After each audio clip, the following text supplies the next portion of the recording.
The countdown to terror has begun. The signal's getting stronger now. It won't be long. Come quick! The monster done ate my pappy! Do you really think this was a bear, Doc? Highly unlikely. First man on Mars. Once he was human. There's something shiny in the rock. This is really starting to sting. Now a bloodthirsty monster, killing and devouring the young. And not so innocent. Let's take a look at this, huh? I'm gonna blast the thing back to hell. Oh, shit. First man on Mars.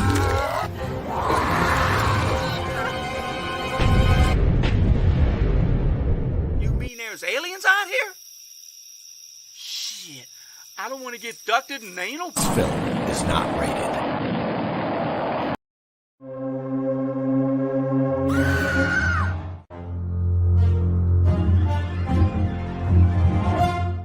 The following feature has been rated R by the Motion Picture Association of America.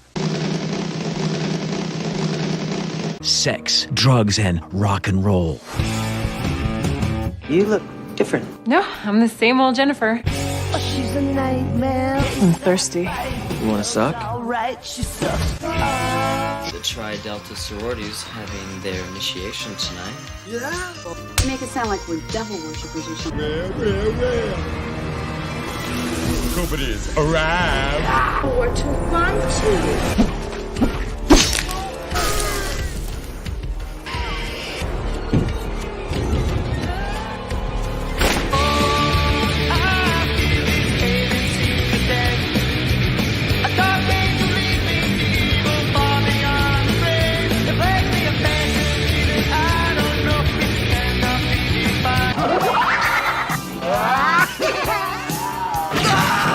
They've been knocking them dead. All over the universe. What are you gonna do? Knock my block off?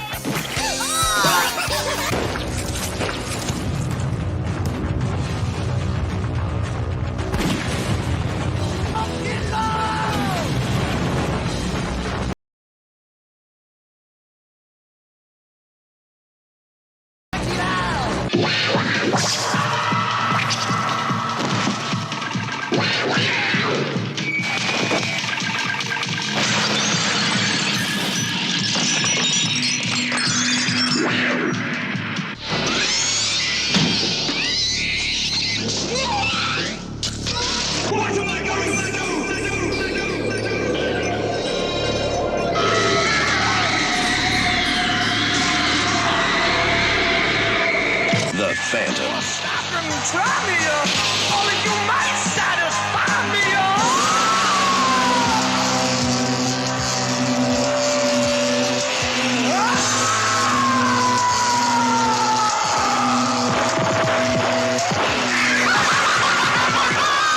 Phantom of the Paradise. The Honor Society has changed from a group of clean-cut preppies into a vicious gang of cretins. We're the youth of today. The teenage student body is transformed into horrifying mutations. And physical education is turned into a nightmare of violence.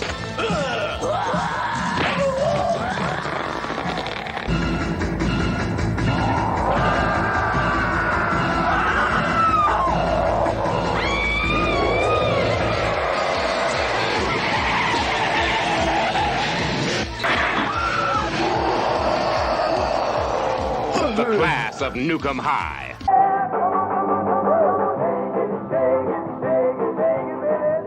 While the beach set twists to the big beat sound of the Delaires, swinging out with 6 rocking hits. While the cycle gangs burn up the road and strong-arm their way into the party with fists flying. While teenagers prepare for a secluded slumber party, ghoulish atomic beasts who live off human blood.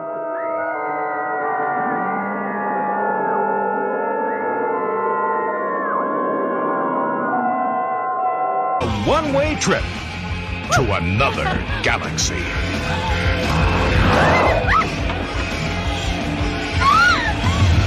This sucks!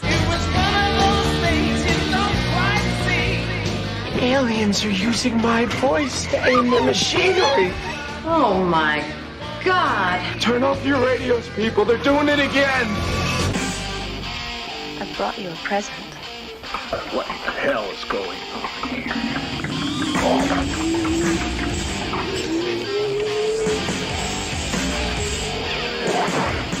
What you doing with my kids?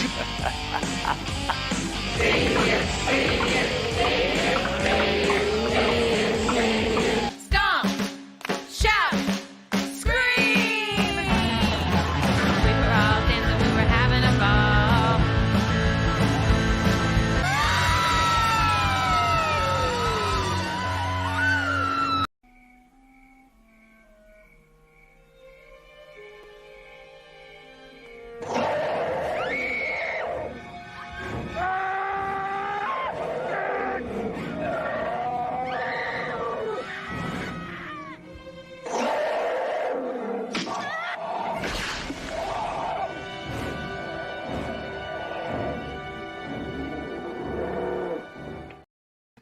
Good evening, fiends, and welcome to the Horror Mike Show on this fine and fiendish Friday evening.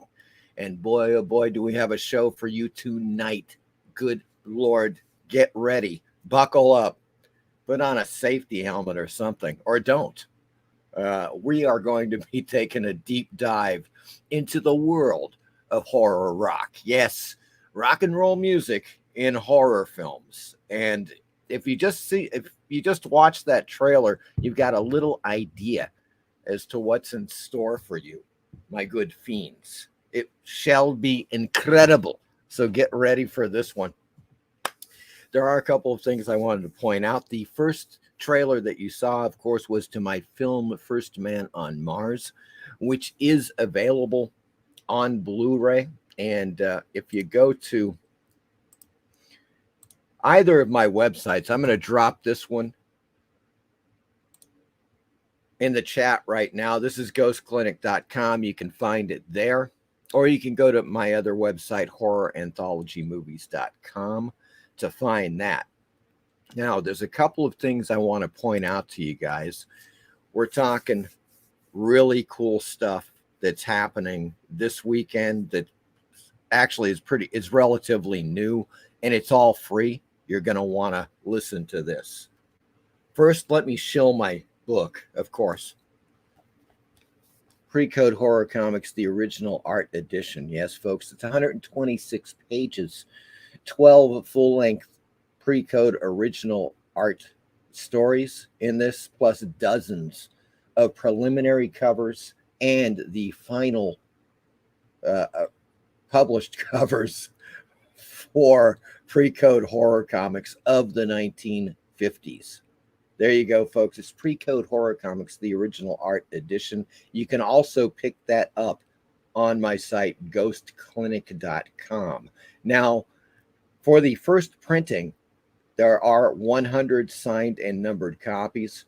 It's gone over 50, folks. 52 have been sold. We've gone over the halfway point, and they continue to sell. So if you're thinking about getting one, mosey on over to ghostclinic.com, my good fiends.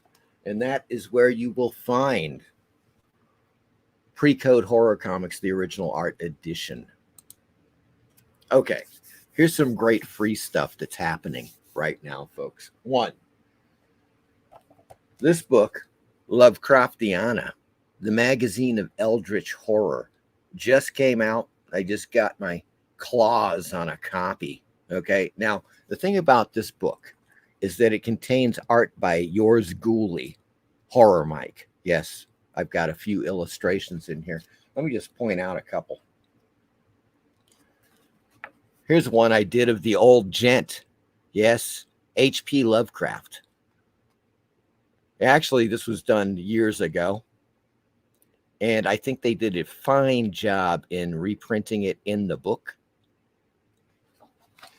I'll show you one more. There are some really fine illustrators in this. Point out a couple of things. These are not mine. These are some other illustrations in this book. I believe the book is 156 pages. And it's all about cosmic horror, of course, Lovecraft related stuff. And let me show you one mo. I got to show you one mo for show. My good fiends. Oh. Yeah, here we go. This is an illustration I did based upon H.P. Lovecraft's story From Beyond. And, of course, it's the original is much, much larger. Yeah, but I think the reproduction here turned out beautifully. And once again, this one is one I did years ago. But the editors liked the stuff I sent them. And I've had stuff published in 4 issues of Lovecraftiana so far. And it's a fine publication. Here's the thing. You can get it free now on Kindle. Okay, if you go to Amazon, let me get that link for you guys. Because right now, it is free. It is free on the Kindle.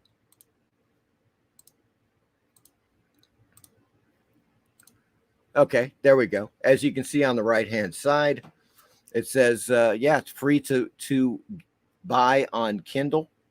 If you want to get the physical paperback, it's $10. Or just go to Amazon.com. Let me drop this link in the chat real quick, like, for you guys. Oh my God, what the hell is that? It's a monstrosity, folks. I did not mean to do that. I wonder what the hell's going on there. Let me just do this. There we go. I got a monstrous link. There we go. So that is it. That's the link. You can download it for free if you'd like. If you like cosmic horror and Lovecraftian stories, you're going to dig Lovecraftiana. This is the Walpurgisnacht edition for 2024. And it's absolutely free, my good fiends. So there you go. That's the first thing. But that's not it, folks. No, that is not it. Wait until you see what Horror Mike's got lined up for you this evening for free. Absolutely for free. Check it out. I am now on the Free Comic Book Day page, their website. Let me point out this, which you may find of interest. I believe this is the first one of its kind. This is from Fantagraphics and Marvel, and it is the stories from the Atlas Comic Library, issue 1. It will be available tomorrow for free at your local comic book shop. Folks, this is something you don't want to pass up. It has got some fantastic stories. If you saw my video, I made a video especially about this a couple of days ago. It's on my channel, so you can see the specifics of it. But simply put, some of the greatest artists of the pre-code era are in this. Bill Everett, Russ Heath, Basil Wolverton. Definitely, as far as Atlas artists, Joe Maneely, who has a fantastic story that was written by Stan Lee called The Raving Maniac, which is a complete satire, a very good rip on Frederick Wortham, of course, the comics, the guy that led to the creation of the Comics Code Authority. So it's quite great, and it's for free. I'm going to my local comic shop tomorrow, folks. I'm picking up a copy of this. I'm, of course, hoping that they have it. I imagine they probably will, but it's absolutely free. It's pre-code horror comics, folks. You can't lose. You can't lose. Next up, Another thing that's absolutely free, this is brand new on Roku. And it's a relatively new Nicolas Cage film called The Unbearable Weight of Massive Talent. And the thing is that this is a film where Nicolas Cage plays Nicolas Cage, okay? And I put it on my watch list on Vudu. I was going to rent it, and I just forgot about it. Suddenly, it shows up on Roku last week. And I watched it immediately, and it's hilarious. You got to check this out. It's free on the Roku channel, okay? So if you want that link, I'm dropping it in the chat now. There you go. That is the link. If you check out Roku, which Roku has got some stuff that Tuby doesn't have. It is a decent free channel, folks. Of course, once again, it is ad-based, just like Tuby, you know. But man, incredible. They have this film, Nicolas Cage playing Nicolas Cage in The Unbearable Weight of Massive Talent. It is hilarious. You should check it out. Next up, last but really, Fallout is now on Freevee. You can watch this for free now. The way it is set up right now on Freevee is they have the first episode for free. It seems that they are going to add more episodes for free. Of course, as many of you probably know, Freevee was consumed by Amazon. So basically what Amazon is doing is they're using Freevee as a platform to introduce their shows that are on Amazon Prime. And so they're giving you some free episodes on Freevee. So if you're interested, I know people were talking about Fallout in the chat a few weeks ago. It's on Freevee for free. You can check it out. And you might just dig the hell out of it. Okay. So that's what's going on there. Well, let me get rid of that. All right, folks. So tonight, it's all shock and roll, folks. We're talking about rock and horror films throughout the ages, from the 1950s and through the 21st century. We are going to be taking a look at dozens of films with trailers, all kinds of stuff. You are going to dig the hell out of this. And appropriately enough, to join us tonight to talk about these films and reminisce about the rock and roll lifestyle of Southern California in the 1980s. My dear friend of 40 plus years, folks, Kevin Hellon, is with us tonight. And so I'm going to bring him on now. And please give him a warm welcome. Hello, Kevin. How are you doing, my good man? Good, Mike. How are you doing? Excellent. I'm currently drinking a Foster's Lager, of course, which was a drink of choice, my good fiends, back in the day, Southern California. Absolutely. It was just one of those beers that people love because, of course, it was an oil can size. So essentially 2 beers in one, and in a can too. So no screwing around with bottles and shit. You got a giant can. Exactly. And back in the day, back in the 80s, folks, Foster's was Australian. Well, I mean, now it's brewed here in the United States. I discovered that. I still bought this because it's just one of those things, it's something we used to do back in the day. When we were rock and rollers back in Southern California. Holy Toledo. So how goes it, Kevin? How are you doing on this fine Friday evening? I'm doing good. I just got home from work. Really looking forward to the show. Cool, man. I noticed your Joy Division shirt. Very good. Excellent. I saw a movie not too long ago. It was about the Joy Division. I forget what the hell the name was. but it was pretty good. It was like a biopic, about them. And it was quite interesting.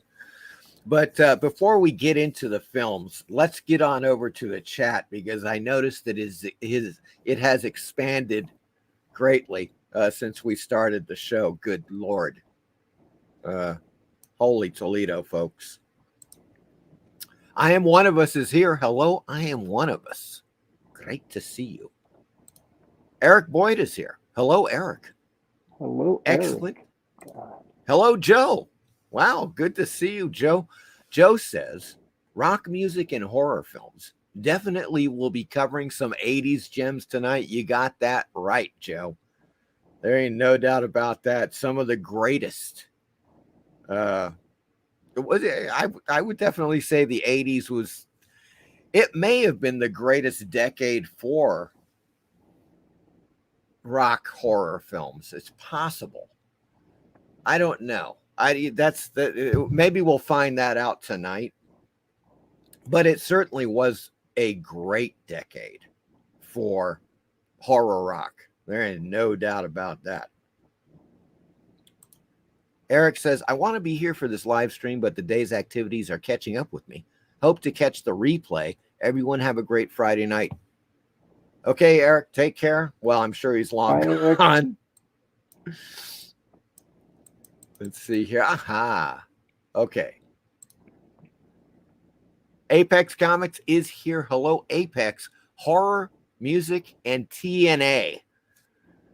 Well, you can see where Apex mind is going right there in the gutter, where all rock and roll belongs. Yeah. Join us. Join us. Okay, oh yeah, here we go. Apex says, wasn't Paul Williams in Phantom of the Paradise? Yes, he was. Not only was he in Phantom of the Paradise, he wrote it. He wrote all the music. That whole album, which is the greatest thing that Paul Williams ever did, in my opinion. I mean, because when you look at the pop music, look, he was a pop genius, but it was music that was like, making my ears bleed for the most part. That album that he did for Phantom of the Paradise, he must have stepped way out of his zone, because that album kicks royal butt. I mean, on many levels, and he knew how to play different genres of music against themselves, to make the album like so diverse in that sense, like getting heavy, doing ballads, doing like real dirges and so forth. It's really quite astounding, that record. And Tim, my second oldest brother, got that record. He had it on vinyl, and I ended up playing the hell out of that thing. I tell you, back in the day, back in the 1970s,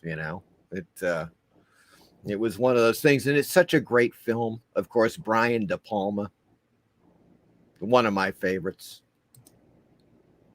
Werewolf by Lunchtime is here. Hello, Werewolf. How are you doing? Now, Werewolf, of course, is in Australia. So he is 13 hours into the future. Werewolf, I've got some fine Australian beer. Oops, no, it's made here in the United States now. I'm sad to report, but at least I have the memories. Kevin and I were talking earlier, and back in the 80s, it was an import beer, Foster's, and it came, of course, we always bought the oil cans because, and in the 80s, these things, it was cheap, right? Yeah. I think it was like, I recall it being like 90 cents for one of these suckers. And hell, man, and good. Actually a good beer,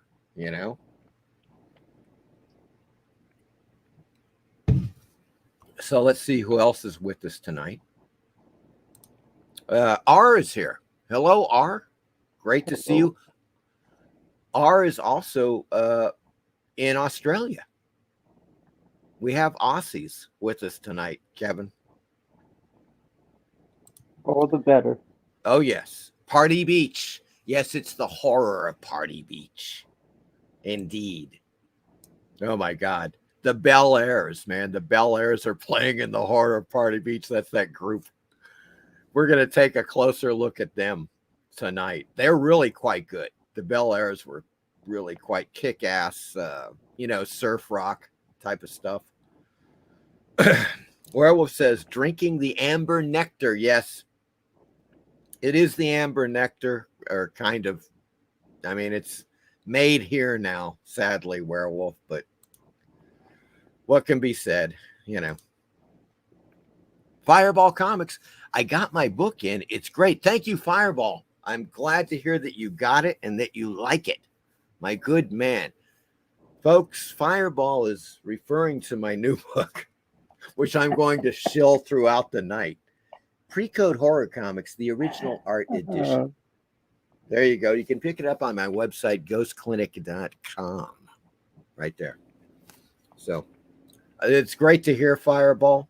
Thank you once again, my good man, for purchasing my book. I appreciate that. PBR Street Gang is here. Hello, PBR. Great to see you. Good Lord. Gotham City Comics is here. Hello, everybody. Put me down for another 5, please. Gotham City Comics isn't just satisfied with one copy of Gotham City Comics isn't just satisfied with one copy of Pre-Code Horror Comics, the original art edition. He must have 5 at one time, folks. That's what we're talking about. No, he bought 5 for his store, and I think he's sold out. So, fantastic, Gotham City. I will. I'll send you an email probably tomorrow. Apex says, "Ooh, I think the Pre-Code Horror Art Edition is in my mail pile to be opened on a live stream." Ooh, that's exciting, Apex. Good Lord. Well, I'll come on your live stream if you want, so I can witness the wonder or confusion that you might have with that particular book. Now, I think you're going to dig the hell out of it, Apex. Seriously. But if you want, yeah, I'd love to be on the live stream when you do the unboxing, as it were. Great illustration, Horror Mike. Thank you, Apex. I appreciate that. Easy Comic Reader is here. Hello, Easy Comic Reader. Redames is here. Hello, Redames. Hello, Mike. Redames Prime. Yes, indeed. How are you doing, my good man? Good to see you in the chat.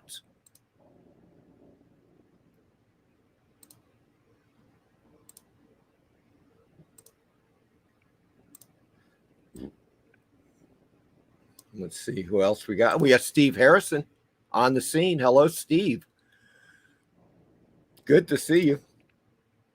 Hi, Apex Steve. says, ooh, got to get to a comic shop tomorrow. Yes, it's free comic book day, folks. It's not just the Atlas thing, although I think that's perhaps the best of the bunch. They got a lot of them. There's like dozens of different titles for free tomorrow at your local comic book shop. Folks, Steve Harrison, all the best from up here to down under. Lineups are so huge at mine, I wait until early next week. Yeah, God, I bet you they're going to be swamped tomorrow. Oh, my God. Steve has got a good point there. I plan to go to my LCS tomorrow for show. Yes. I'm going to go and check it out and just see how the lay of the land, if you will, because if there's a line out the door, I don't know, man. I don't know. Werewolf says, I will drink to that, Steve. Any excuse. Nicolas Cage makes fun movies. He does. And this film, The Unbearable Weight of Massive Talent, is another really fun one, Apex. It's free, folks, on Roku. You may want to check that out because it is hilarious. Steve says, lol, werewolf, I'm a Mr. Hyde kind of guy. Cage is really great, over the top or not. Appreciate all the links, Mike. You are very welcome, easy comic reader. Yeah, look, when free stuff pops up, folks, I'm going to dish it out to you guys. I know you guys are probably interested, you know. Steve Harrison says, Kevin Hellon wheels, you mean? Yes, sir. So how many times have you heard that one, Kevin? Never heard it before. Good Lord. That's pretty clever, Steve. I can only assume he's referring to that song, right? Hell on Wheels by the hell was it? The Paul McCartney and Wings, right? It was the Wings, Paul McCartney. I like that song too. That is a great song. From those cats. Werewolf says, I will need to leave a bit early this week, going to look at some property. All right, cool, man. Good luck in your property searches, Werewolf. Excellent. Werewolf says, Unknown Pleasures is one of my all-time favorite albums. There you go. Good man. PBR says, hi, Kevin. Steve says, we had a beer strike for months and oh God, this sounds bad. We had a beer strike for months in Ontario, and Foster came in and saved us from the drought. It happened in 87 or so. Has a spot in my heart and a few on my liver. Oh God, that was back in the day when Foster's was Australian and the sheep were scared. I don't know, something like that. Apex says Kevin looks like a guitarist from the 1980s. There you go. I got my Roy Orbison from Hell look today. I'm not wearing my progressive lenses because I'd have to sit like this and look at the screen. Oh, I gotcha. Excellent, man. Excellent. Daniel Ring is here. Hello, Daniel. How are you doing? Welcome to the show. Or welcome back to the show, I should say. Redame says, I watched all your movie recommendations from last week. They were great. Lots of TNA. Yes, folks, you're often going to find a lot of TNA value on the Horror Mike show. That's really where it's happening. And look, most of it's on Tuby. What can I tell you, man? Tuby, they're naughty little freaks over there on Tuby. PBR says, love the Joy Division. Yes, I think they're a Universal. Good luck on the property, of course. Steve. Apex says, I think you're right, Horror Mike. 80s movies have the best music. Maybe. We may find out more as we go through these tonight. I mean, the 1970s was quite awesome as well. I gotta say, man, it's a tricky deal with that. I don't know. But the 80s was certainly fantastic. There is no doubt about that. R is also big 80s fan. Very good. Upholstery from Phantom of the Paradise was great. It had a 50s feel and an Alice Cooper feel too. As 50s came back, Alice and Bowie and glam rock were influences. Yes. Oh yeah, man. I mean, of course, in Goodbye Eddie Goodbye, which is the opener for Phantom of the Paradise, is just straight up kick-ass 1950s rock. I mean, no doubt about that. It is really great too. Werewolf says, where in Australia are you? PBR used to live in Perth. Good Lord, how many Australia or how many Australia adjacent people are in the audience? Good Lord. Redame says, I got your book, Mike, and read 3 stories. I love the Ratman story. Yes. The Ratman story is so damn good, folks. In the Pre-Code Horror Comics original art edition, it's Bob Powell, right? His style, he was such a great Pre-Code horror artist, or just a comic book artist in general. He's way, way up there. And that story is just freaking hilarious, man. The Ratman. Absolutely fantastic.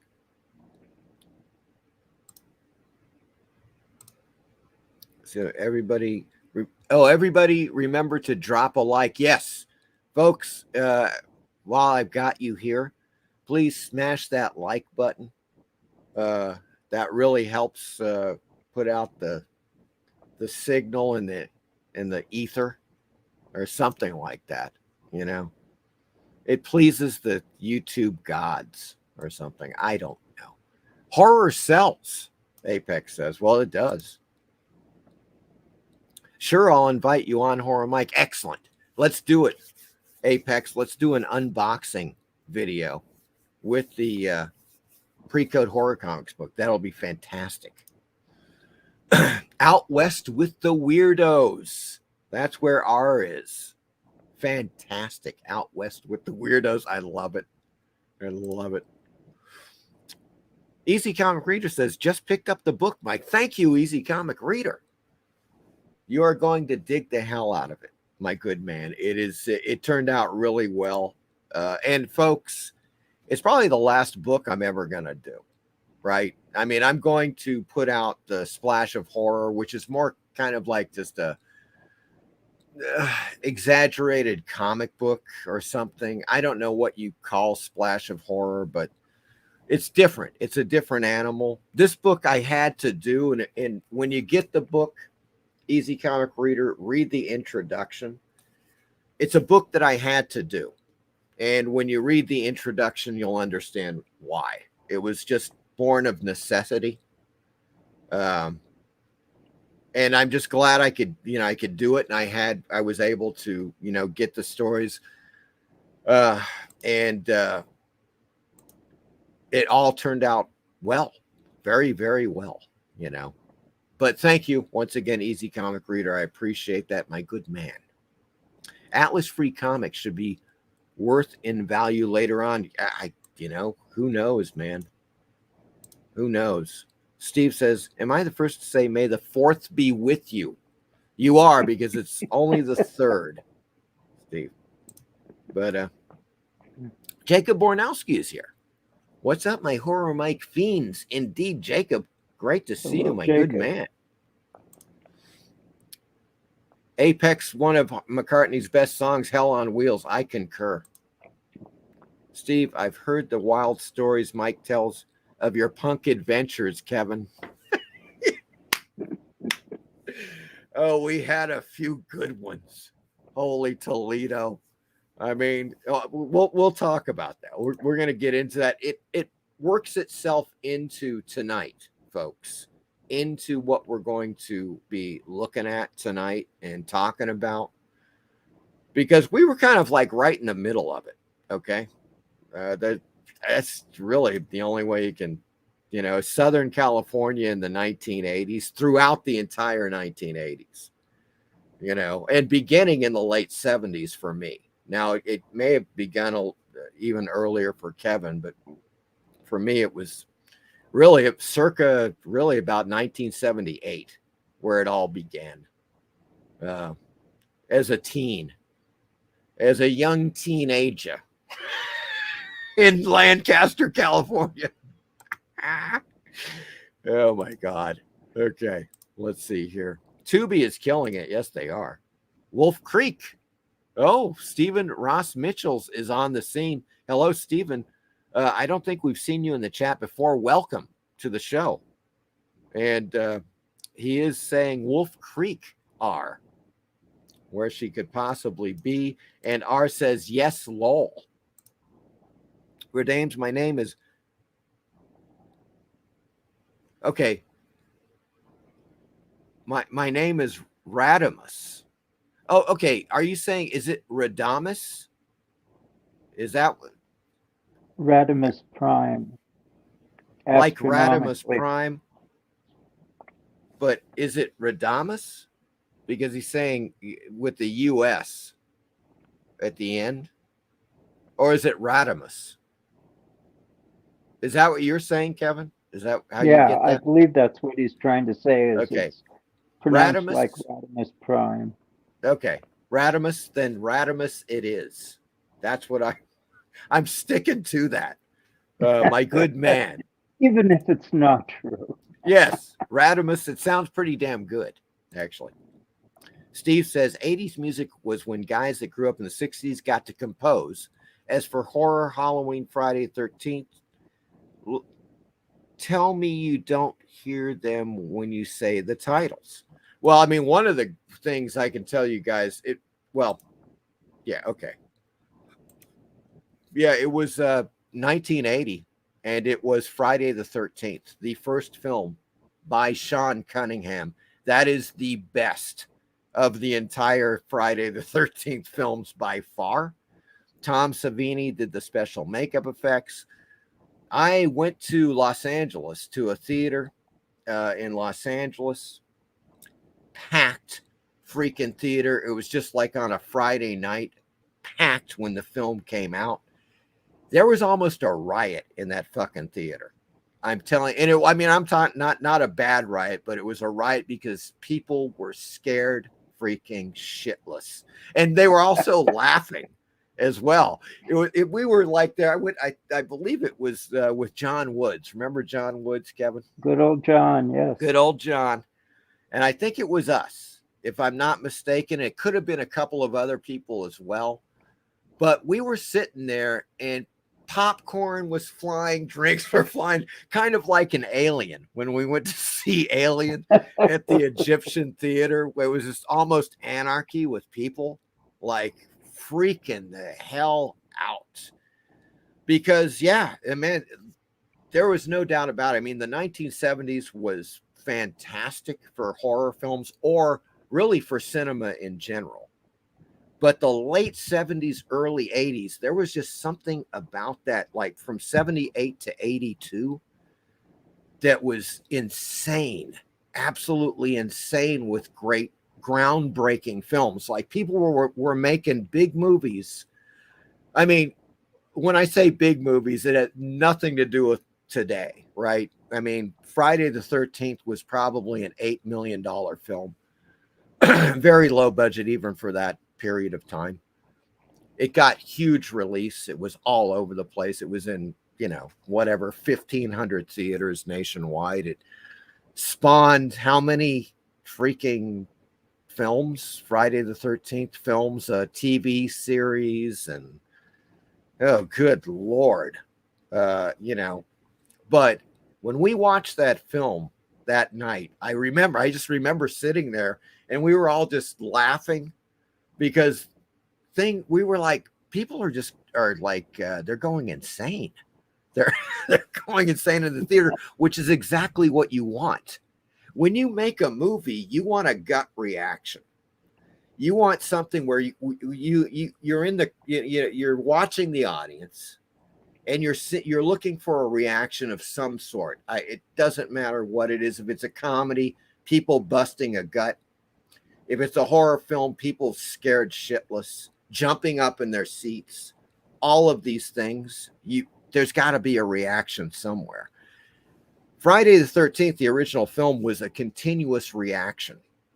That's once the killings started, the whatever it was, 6 or 7 hideous, gruesome murders.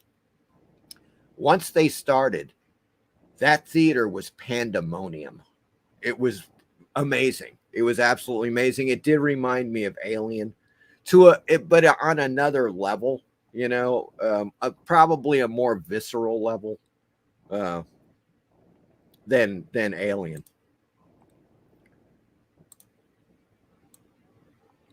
Wolf Creek was exceptionally creepy. Yes, that is a really good 21st century horror film. There's no doubt about that. It's pretty brutal. Yes, that's the right pronunciation, Mike. Yes, Radamus. Now we've got it. We've got it. Jason Alexander had an early appearance in Friday the 13th. I think John Carpenter was at the forefront of those films after Savini. Friday the 13th, I read the classic catch sound in the scenes, distortion of Jason's mom saying, kill, kill, kill.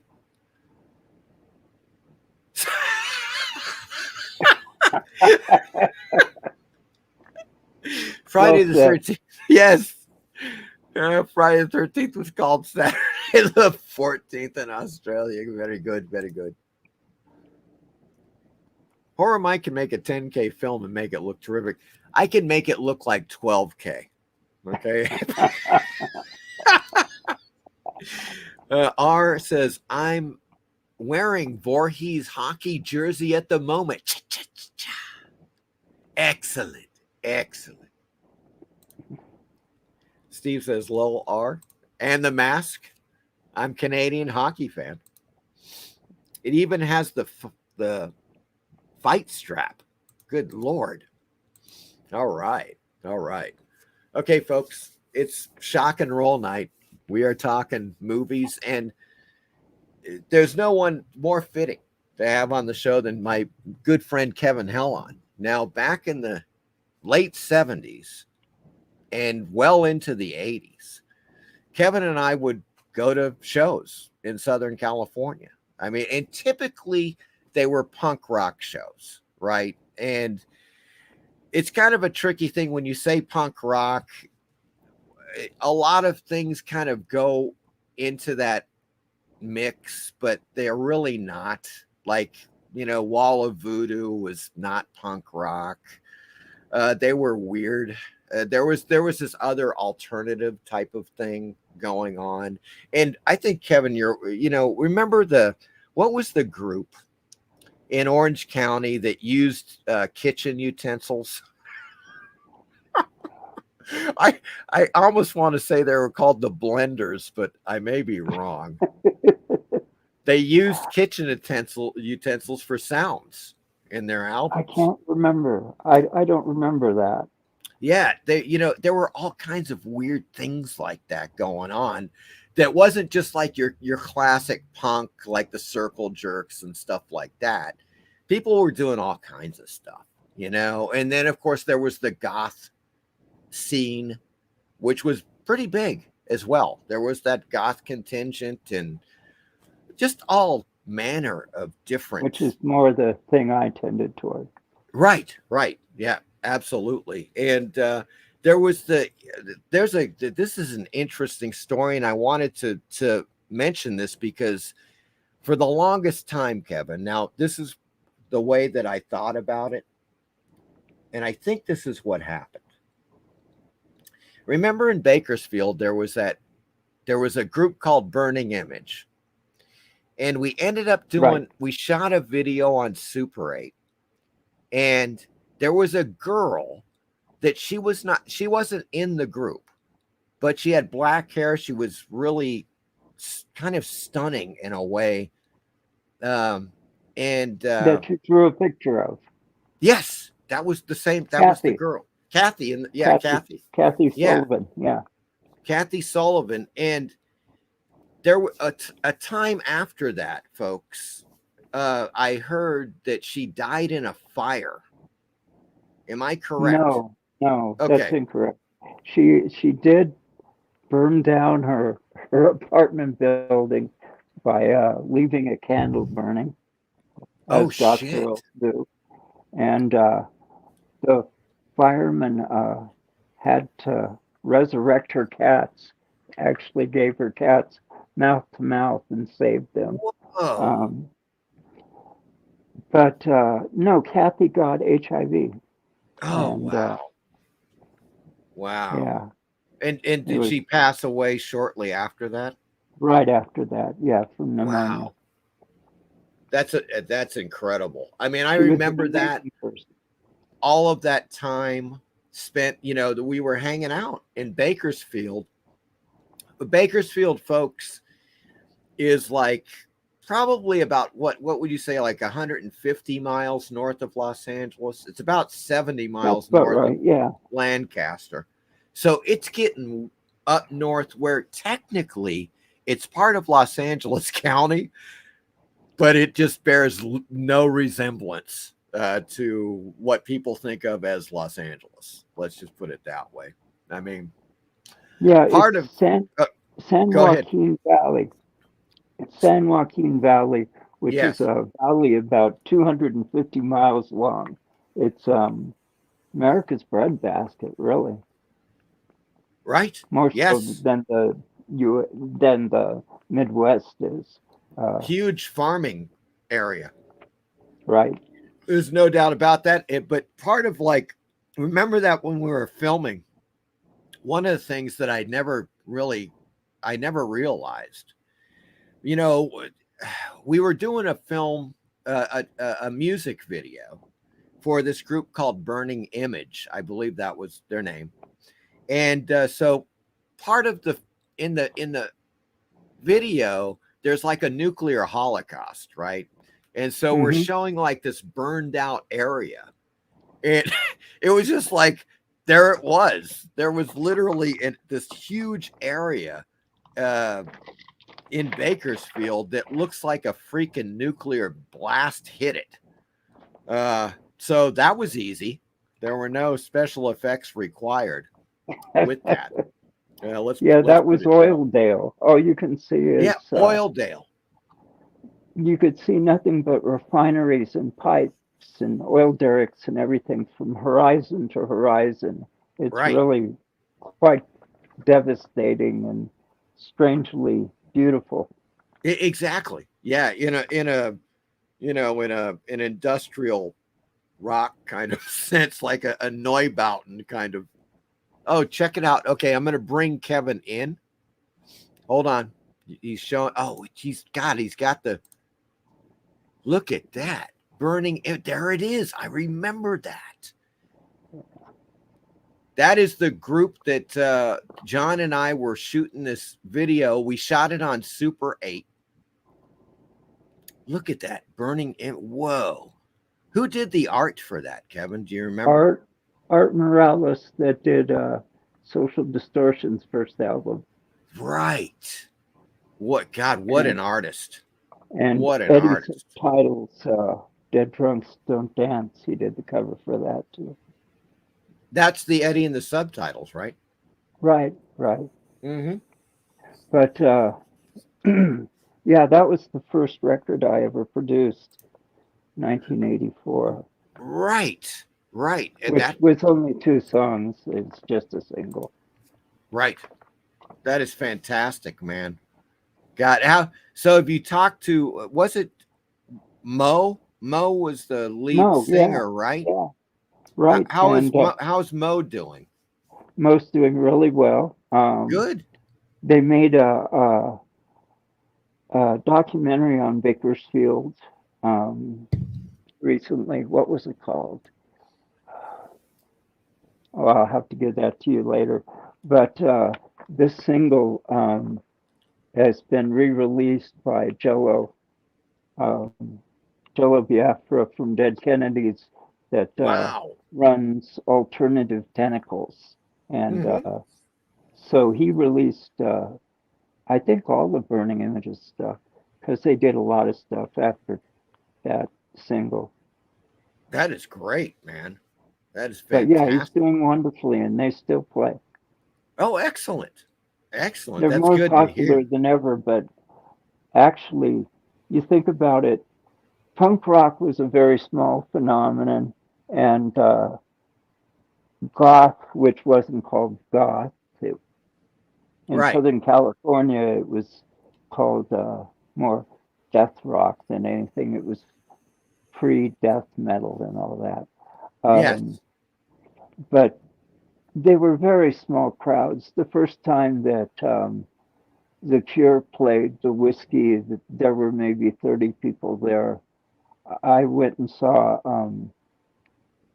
Bauhaus the first and third nights. They played at the Roxy, and it was maybe half full. I think the room held 400. So punk and goth are much bigger than they ever were in the 80s. Yes. Yeah. You mean now? Now, yeah. Right. Unfortunately, yeah, as far as I'm concerned, largely punk sucks now. It's just like really bad commercial. You know, what people think of as punk is Green Day, which is just a freaking joke, in my opinion. It's just too bad it's overproduced. It is. So that's the whole thing. You know, punk rock was essentially what it really was a 70s and 80s garage rock resurgence. It was DIY music, right? That was the whole thing, because you didn't have to sound like Fear or like some punk. You didn't have to sound like the Circle Jerks. You could sound like something completely different, and even do like play rockabilly and stuff like that, you know, and you were doing punk gigs, you know. I think, as a matter of fact, editing the subtitles, they were originally, or his group was originally rockabilly, if I'm not mistaken. They before they even, you know, got into the punk, the real punk stuff. But and they, as a rockabilly group, they were playing punk gigs with punk rockers, you know, with like the Germs and so forth, as I recall. Eddie actually, Eddie briefly managed the Germs, and before the LAPD and Orange County's police department started shutting down all the shows, you could actually make a good living. The Germs one night got $4,000 for a gig that Eddie had managed to, I think, squeeze out of the Starwood. Yeah. That's astounding. Yeah, $4,000 is like, Jesus. You know, that's that's pretty good money today for just a garden variety punk rock group that's playing at a, you know, club. Geez Louise, man. You know. But it was really quite an incredible time, my good fiends in the chat, when we were, you know, look, in Southern California, everybody played there. Everybody came in, they all played. Whatever the hell you wanted. I mean, for me, and I've said this before, like one weekend I would go see the Circle Jerks and the Dickies. Next weekend, it was Neil Young. Because it was just all there. Everything you could possibly freaking want or to hear, you know. It all came into Southern California and went out, you know. And of course, we proudly had our own Southern California groups. I mean, between Los Angeles and Orange County, good Lord, there were hundreds. I would say there are probably a few hundred groups, you know, that I could sit and recall if I, you know, spent enough time. I'm sure you could too, Kevin. It was just astounding, you know, what was going on during that time. And many of these groups eventually locked themselves in with filmmakers and with studios, people making movies.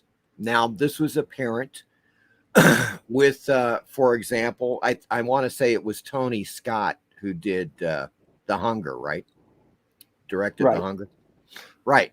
Bauhaus, of course, they begin the film. They're in the club and they're watching Bauhaus and they're playing, you know, and with the behind the cage and the whole thing. And Bauhaus was one of those. I'm sorry. I think that was the best part of the movie. It was. I love that film. I love the film. It's arguably it could be the best part. It's not really a diss on the film because it's such a great opener. One of the great openers to a horror film, you know, and of course Ann Magnuson, who I fell in love with. Oh, after, of course. Yeah, From The Power of Bongwater. Pussy, you know. Yeah, I mean, God, Bongwater. Bongwater was one of the, now they were New York group, and Ann Magnuson, Yeah. you guys in the chat, you would recognize, she was in a lot of movies.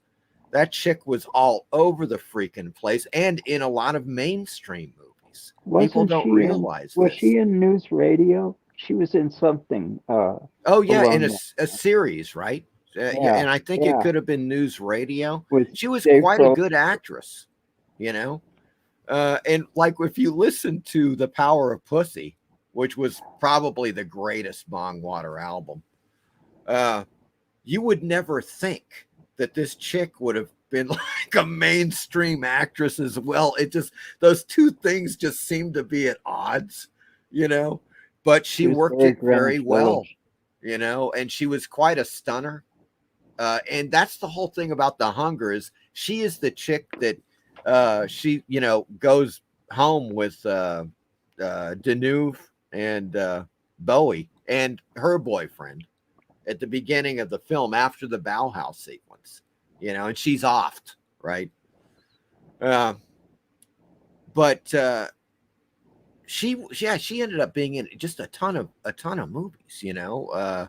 It's absolutely amazing. So rock and roll worked its way into cinema very quickly, and I think it really began in the 70s primarily, although you could argue like in the 50s with the sci-fi films, they would occasionally have, like, you know, the rockabilly group would be playing in the club and the kids would be dancing and stuff, and that was fantastic. We'll see a little bit of that tonight, you know. And then that was still in the 60s. There was this connection with rock and roll and horror and science fiction films, you know, the genre films. They like to work in rock and roll. Sometimes one of the rock and roll people in the group would have a part in the film or whatever, and it would be hilarious. But as far as you know, tracing it back to the roots, definitely in the 1950s, you had a lot of great science fiction films. The 1950s still could be the greatest decade for science fiction films ever. Like if you just think in terms of that genre. And there were, of course, just a lot of like giant insect movies and stuff like that. There were a lot of films that had these rock and roll groups, rockabilly groups that were playing during that time, and going right into the early 60s. Horror of Party Beach is a film we're going to take a look at tonight. Perfect example, the Bel Airs, who are really great, and they're really, really good in the Horror of Party Beach. We got a clip of that. Quite nice indeed. But going into the 70s and 80s, there was a lot of punk rock and heavy metal that worked itself into the Hollywood movie system. You know, I mean, a lot of stuff. And I think it was because some of those directors loved punk rock, you know, and rock and roll, like heavy metal of the time. People hung out, you know, Hollywood Boulevard, Santa Monica Boulevard, and so forth, Melrose, catching gigs. Dan O'Bannon, a perfect example of a dude that loved punk rock. Obviously, Return of the Living Dead is just punk rock horror, straight up. It's fantastic. One of my favorite films. Did he co-write Alien? He co-wrote Alien with Ronald Shusett. Yes. Yep. Yeah. And he also, of course, famously wrote the story The Long Tomorrow, which was illustrated by Mobius in Metal Hellon, and then it was released in 1977 in Heavy Metal magazine, you know. So he was doing a lot of shit. You know, he was involved with the proposed Jodorowsky version of Dune. No, I didn't know that. Yes, he went. They flew him to France the whole thing. There was this big deal, you know, of course, with the film, it was nearly made. He was involved with it. That's where he met Mobius, and that's why he ended up doing that great story collaboration with Mobius for Metal Hellon and Heavy Metal, The Long Tomorrow, which is considered to be the first cyberpunk, illustrated cyberpunk story ever, you know? So there you go. But folks, as far as the films that Kevin and I have been talking about, they're really not in a particular order. Now, I looked at a lot of films on Tuby. I've got the Tuby list, the Tuby lineup, which we're going to look at last. But there are other films that Kevin and I were discussed that just simply aren't on Tuby. And some of them you may not even be able to find. I don't know. You know, it's one of those things. You might be able to rent them. But I think that's where we want to start off, Kevin. Let's take a look at what I did. The films that we talked about, I saved on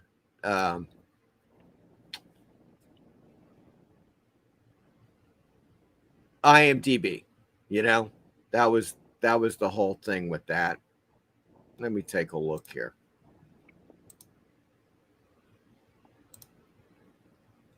I wonder if I got that in here. Oh, there it is. Okay. Yeah. Perfect. All right. So this is a film we talked about. Sadly, it is not on Tuby. I really hope they get this film. This is just one of the greatest rock musicals. It's not really, I don't know if you'd call it a musical per se. They don't really break out in song and dance like in Rocky Horror Picture Show, like a typical musical. It's just that they're playing at the place, right? The Paradise, which is the club. And so you hear all these songs that the various groups are playing. And you see them play it, perform the songs. But it is quite as far as horror rock goes, this is one of the classics, and it is a 1970s gem from Brian De Palma, who I consider to be one of America's greatest directors. There's no doubt about it. I mean, that guy, his films just like had all of the elements, the great elements. Like he was not only so innovative in his cinematic approach, his directorial approach to filmmaking, but man, he knew how to put the exploitation in there, you know, like the tantalizing TNA of Dressed to Kill with Michael Caine, and like not shying away from sexual themes in his films and the way that he photographed them. You know, just fantastic stuff. But Phantom of the Paradise, folks, if you weren't here at the beginning, Phantom of the Paradise, the album, the music was written by Paul Williams. Paul Williams was quite famous for a few decades for really just writing a lot of pop music. And typically speaking, crap, like just really that real bubblegum type pop music. Stuff that I really didn't care for. A switch flipped in the guy's head when he did Phantom of the Paradise, because it's another animal. And fortunately, I've got a trailer for Phantom of the Paradise. Now, this is just a short take, folks, because we don't want to get bopped by the YouTube gods who will take us down for playing, you know, extended music tracks. So this is just a short, it's only about 30 seconds. The Phantom.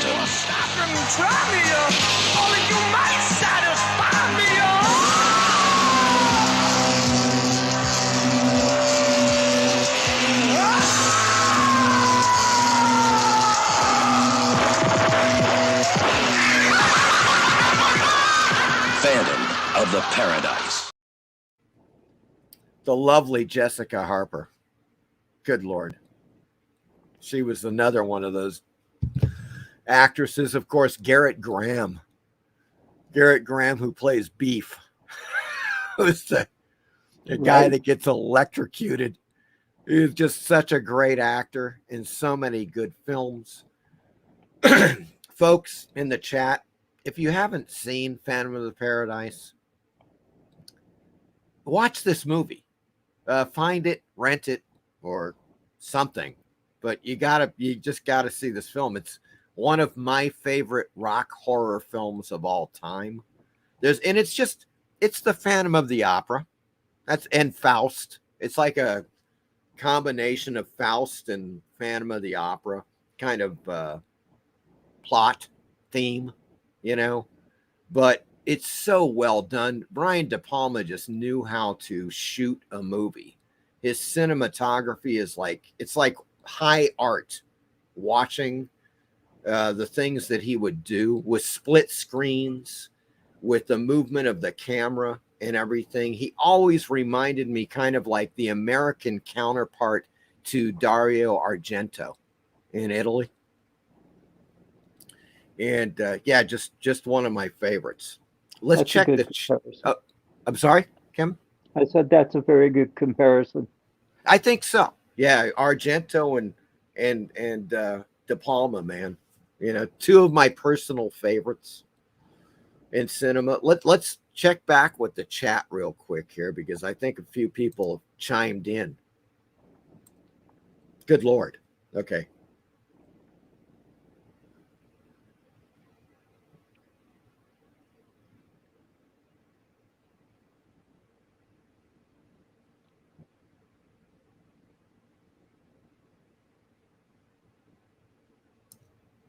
Okay, let's just start here.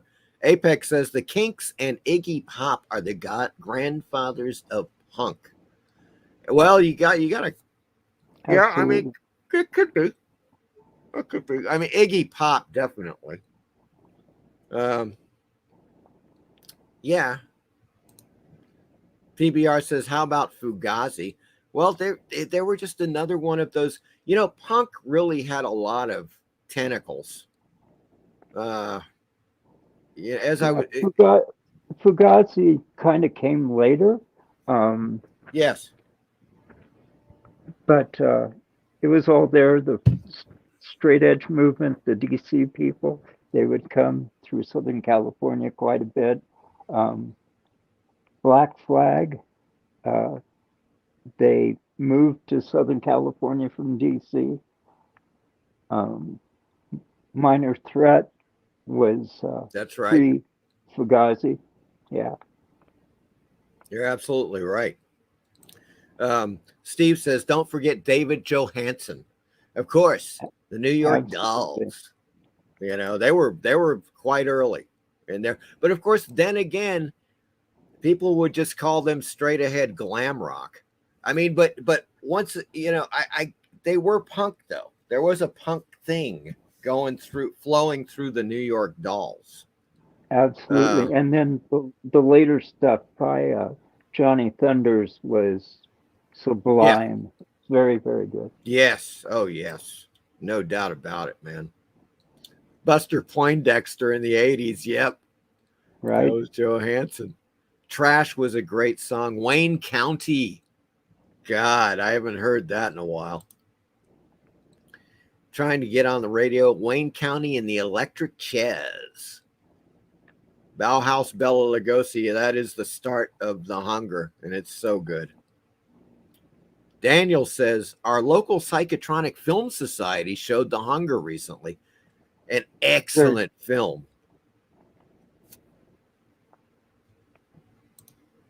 Steve says, Dayglow Abortions was all title. I don't know their stuff.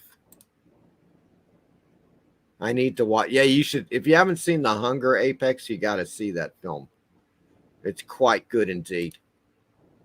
New York Dolls was the name I was looking for. There are tons of 1950 horror films I haven't watched yet.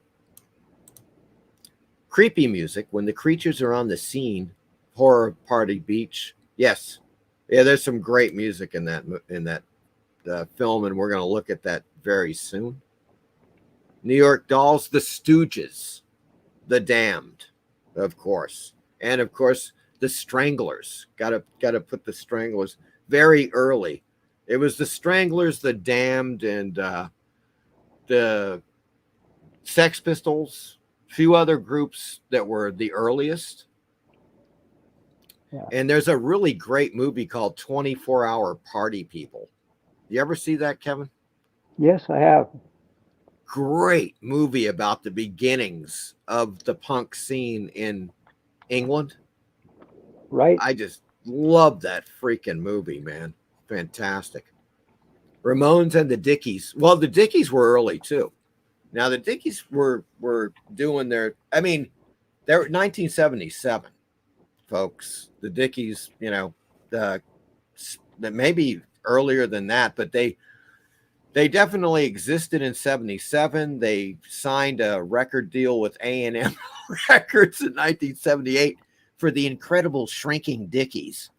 And from there that was it. History was being made. That was Herb Alpert's Tijuana Brass. He created A&M. A&M, God, God, that is incredible. Huge influences of the Ramones, of course. And of course, the Ramones Rock and Roll High School. It's not a horror film, folks, so it's not part of the agenda tonight, but it's really hilarious movie with the Ramones, of course. R says, did George A. Romero have anything to do with The Fiend? The Fiend. I'm not sure what Fiend you're talking about. There is a film called The Fiend, but I believe that was Don Dohler. If you're talking about the film called The Fiend. Oh, yeah, Ramones and New York Dolls influenced the English punk scene. Music in the zombie-eating frenzies, Night of the Living Dead was real creepy, something like Party Beach. Did we say the Stooges? Of course. Yes, brilliant. Iggy Pop, Stooges, Paul Williams, Tiny Ape from one of the last original Planet of the Apes. Yes. I saw Iggy Pop in 1994. He flipped off the entire crowd and rocked his ass off. Very good. Very good. When Iggy gets an Uber, he's the passenger. Oops. Okay. Phantom of the Paradise may have suffered a little bit from the popularity of Rocky Horror Picture Show. Well, yeah, I don't know. It was popular. I mean, it really sent De Palma into the stratosphere. And that was it. After Phantom of the Paradise, his ticket was written, for years.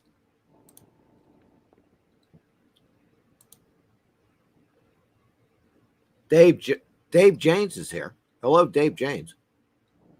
Was Phantom of the Paradise originally a made-for-TV movie? No, it was not. It was a theatrical film directed by Brian De Palma, the great Brian De Palma, who has made so many damn great films I can't even recall them all. But just one of the masters. Punk Attitude and Unheard Music are two docs, Kevin, that cover Bakersfield. There's also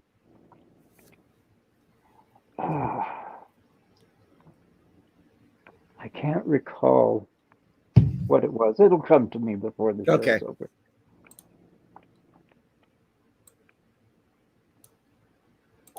The Incredible Shrinking Dickies. Yep, that was their first album.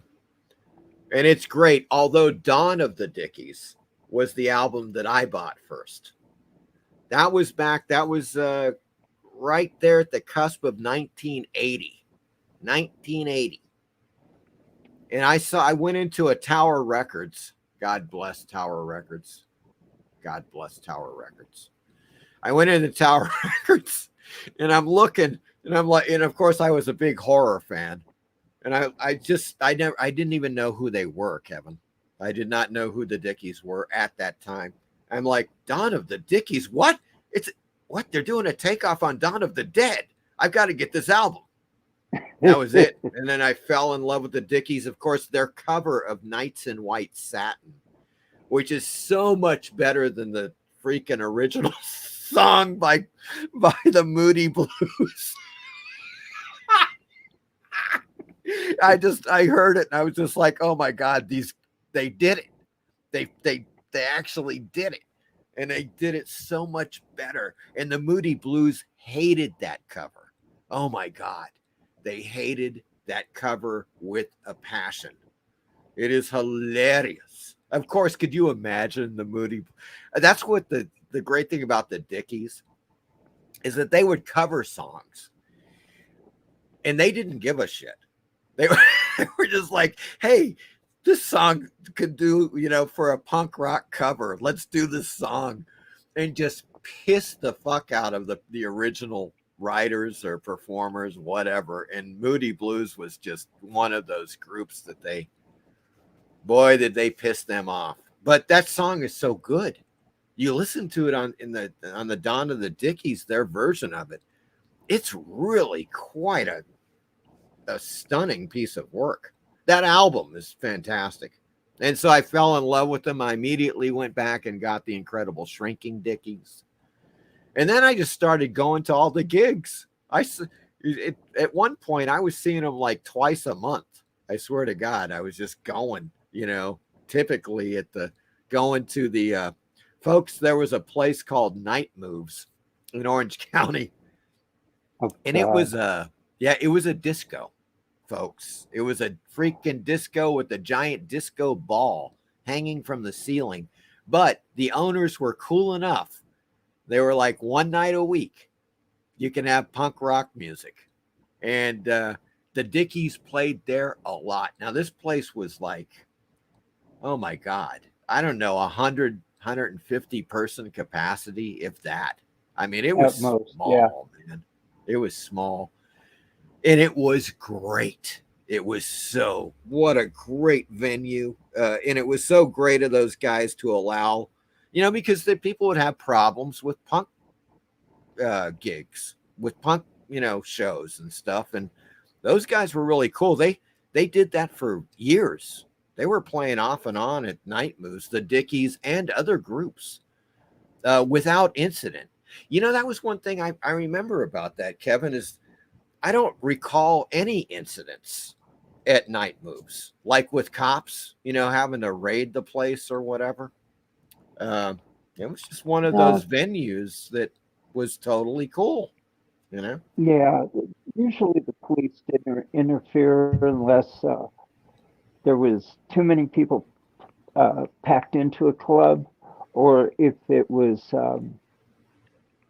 not a place that had a liquor license, like if it was at the Elks Lodge, or if it was at Thunderbird Roller Rink, or one of those places, then they'd bring in the fire department and shut us down before even the shows would start.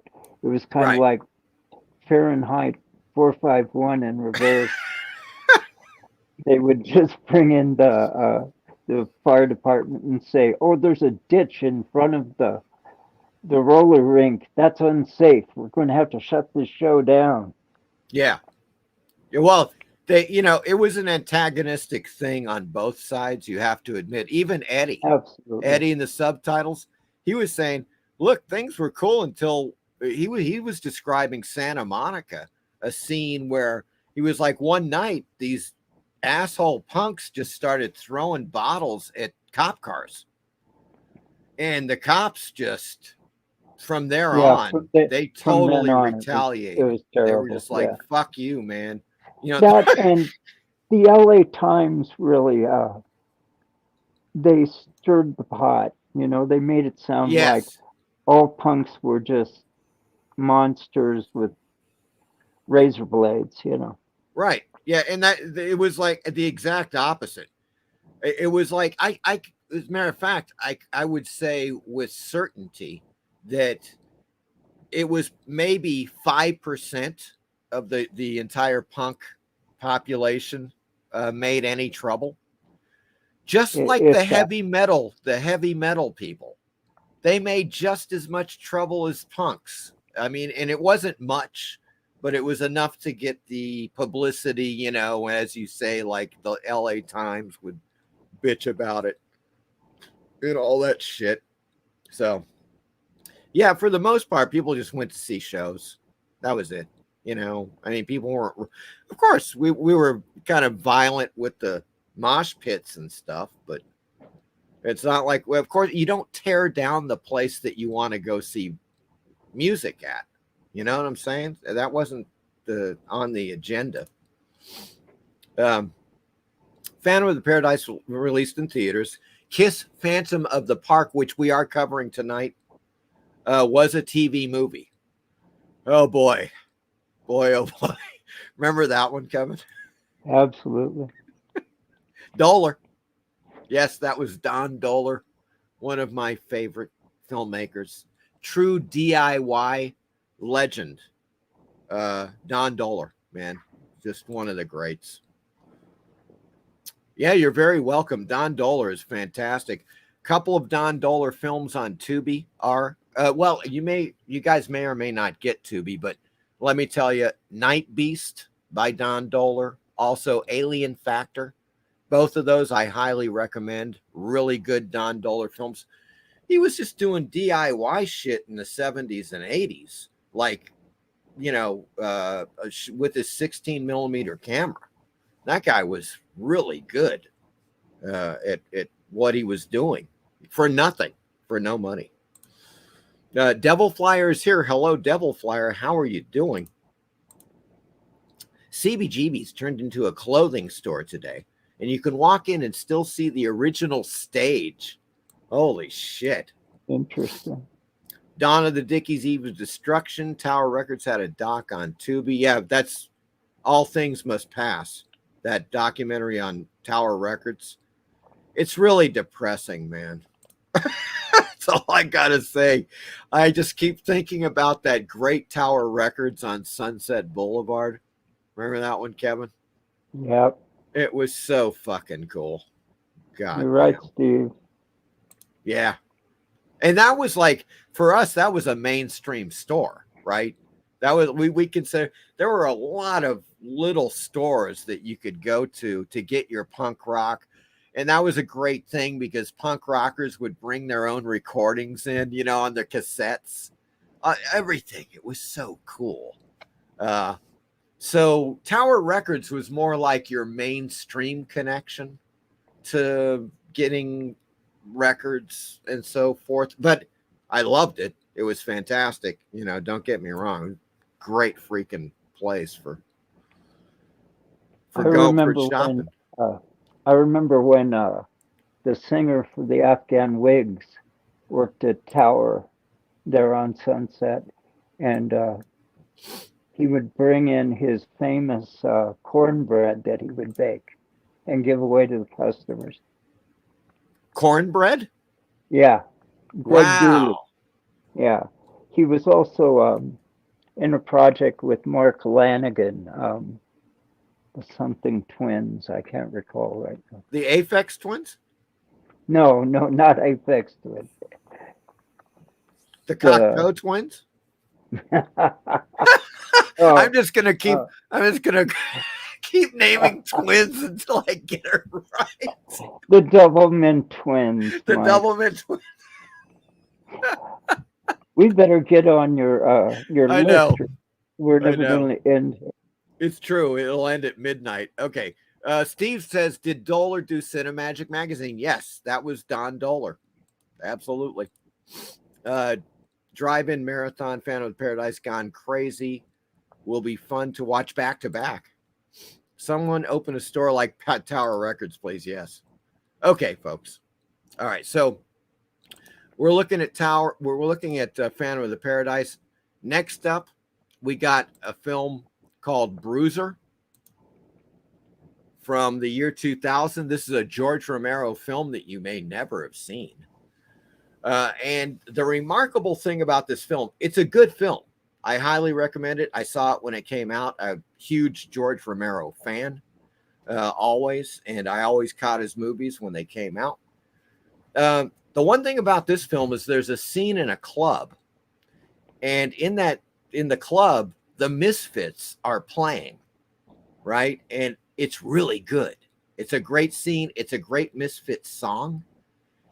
And it's just very well done. And I just always thought, wow, George Romero and the Misfits. Of course, it makes total sense because the Misfits they were like the biggest horror movie fanatics, right? I mean, that was the whole thing about the Misfits, as well as being Christians. Jerry Only, the dude. I mean, talk about a contrasting scenario with like typical punk rock, or what I guess you would call them punk rock, I guess, kind of punk horror rock or something. But those guys were from New Jersey. They were anti-drug. They were almost, you could almost call them like straight edge. But before straight edge was a thing or something, I don't know. But Jerry Only, at one point, he actually formed a Christian rock band.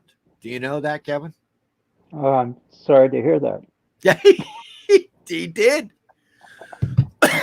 It just goes to show you, Kevin, is, you know, people are like, it is funny to me that they assume that because you like horror films or whatever, that you're somehow just into Satan. It's just such a lame, stupid way to look at things. A kind of just very tunnel vision type of thing. But in any case, folks, they are in this film, and I would love to play. As a matter of fact, I may have I don't know if I have a short. The one thing about playing this is that it's a song. So you know what's going to happen if I play it. It's do you think it's really on any album, though? It might not. It may not. I tell you what. Yeah, you're right. You're right. Let me play the It's right at the beginning of the main trailer. It's in like 1 minute into the trailer. So let me play that. And it's about 20 seconds long. You got to see this. It's really cool.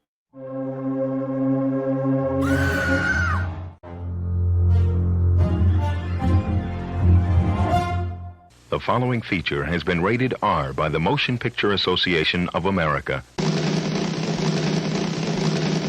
Sex, drugs, and rock and roll.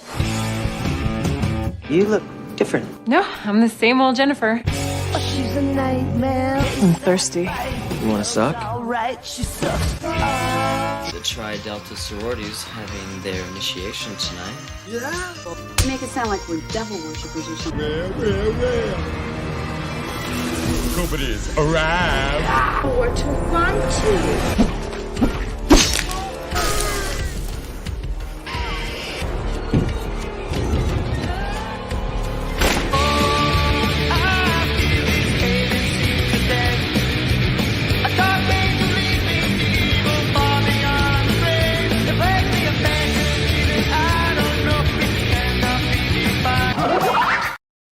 There it is, folks.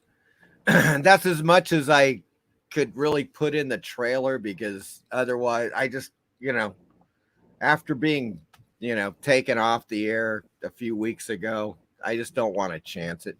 But that was the Misfits playing in the club scene in Bruiser. And it's really good. The film is good. I highly recommend it. Unfortunately, it is not on Tuby. Did you want to add anything about it, Kevin? That it was the post Danzig Misfits. He had already left. Right, it is post Danzig, but I do like that guy's voice a lot. Really good voice on that. It just sounds like a kind of a punk 50s Power type pop of thing, right? Well, yeah. but yeah, with that classic 50s kind of music sound, that with the whole phrasing of the music and so forth. And it's good. It's really good, really good stuff. So that was Bruiser. Let's move down the line here. We had Phantom of Paradise. we are. Oh, okay. Shit. Oh, shit. I didn't want to do that. What'd you do, Mike? I almost did it, but I didn't. I saved myself from making a faux pas. Here we go. Kiss meets Phantom of the Park. Folks, what can be said about this film? But not much, okay? Because it's just really, for the most part, it's just horrible. I mean, I know there are some Kiss fans out there and stuff, but oh, it's cringy. It is cringy. It's not on Tuby. I don't know. As a matter of fact, I know it's on YouTube. You can watch it if you want on YouTube at your own risk.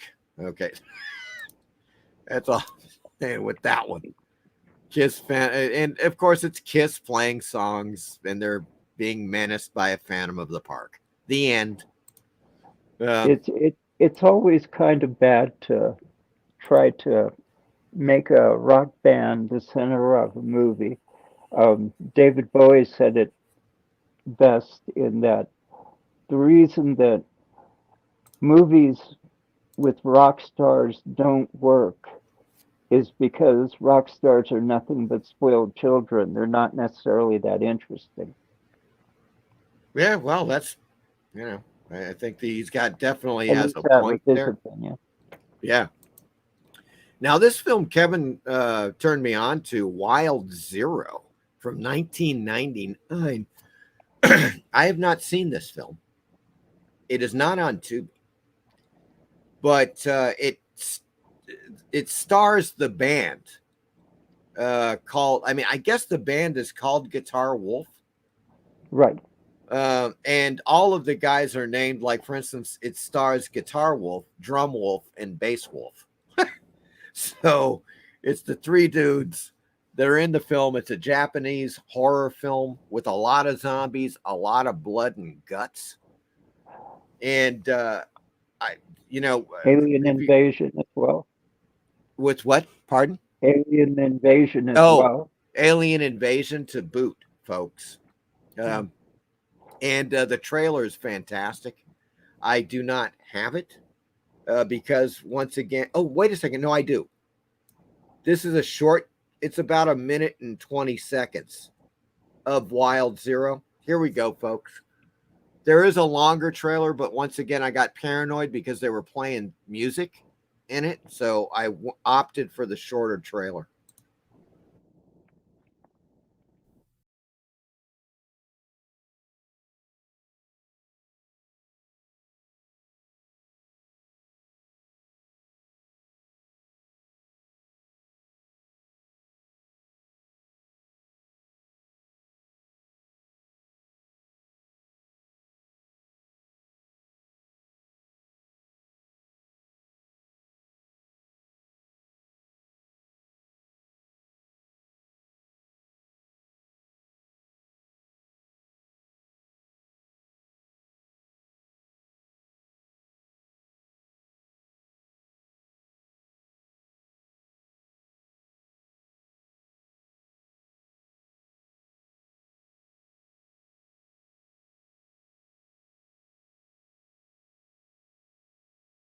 Do with that.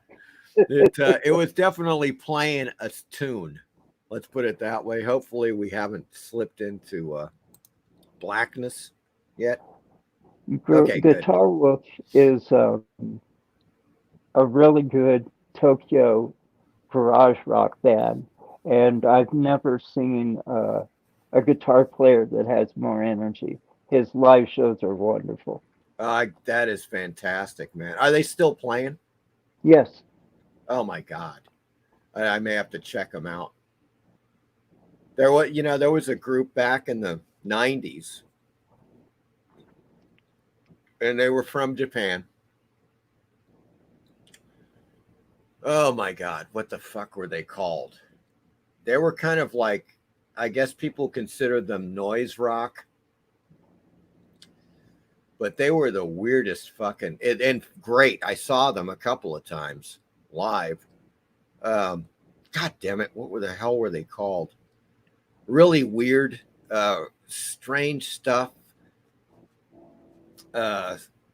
Really just, I don't know, uncategorizable music. I don't know what the hell you would even call it. But they toured the United States several times, you know, and really quite cool. But I want to catch these guys. Guitar Wolf. It's really, really quite nice indeed. Shonen Knife were a girls band from Japan that were really popular in the 80s, 90s. Yes, Shonen Knife, definitely. Yeah, they were. This was not. Yeah, this was way out in left field, man. These guys were so freaking weird. I remember the documentary's name. If it was Steve or Apex that asked about it, it's called about Bakersfield. It's called Bones of Brundage. That's Brundage, Bones of Brundage, which is a street in Bakersfield. Okay, Bones of Brundage. Correct.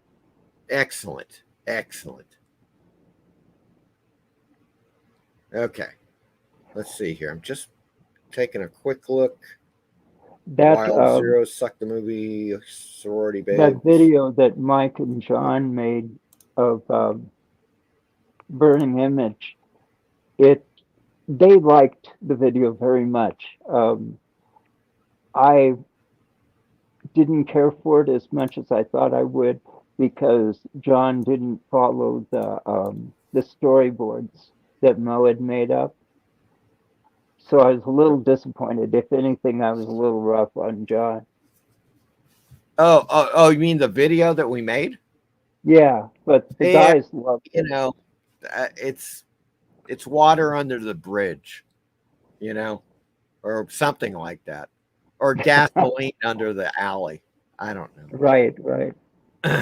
But in any case, look. This is not on Tuby either, but we have to put it up here. I don't have a trailer for it because everybody's seen this film like 10 times, probably, or more.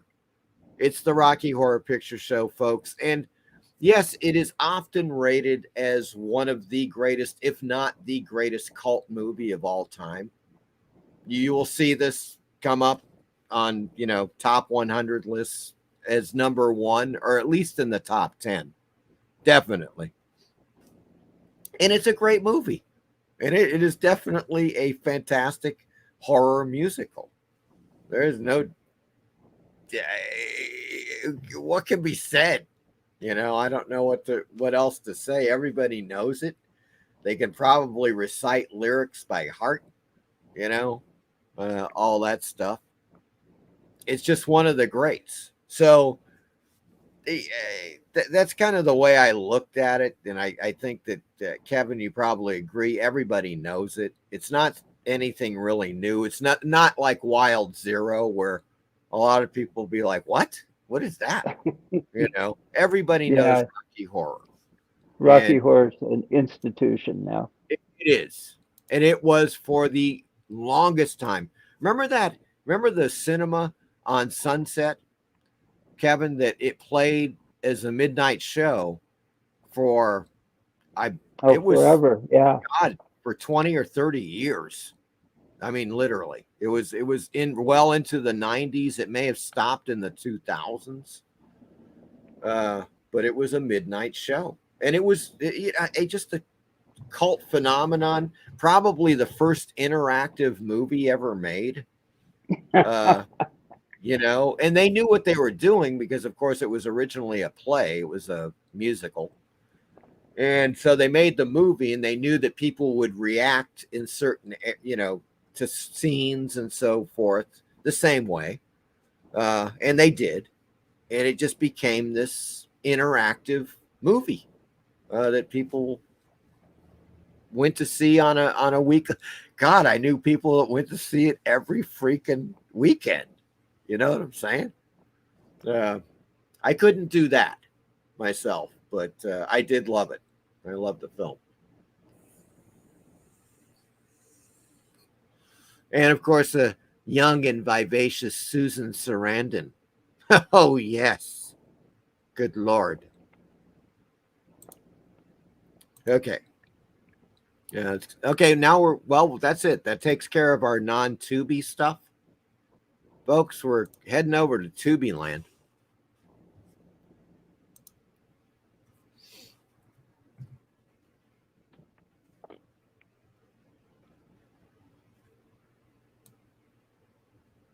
Jeez Louise. All right. All right. Here we go. I hope that this works out good here.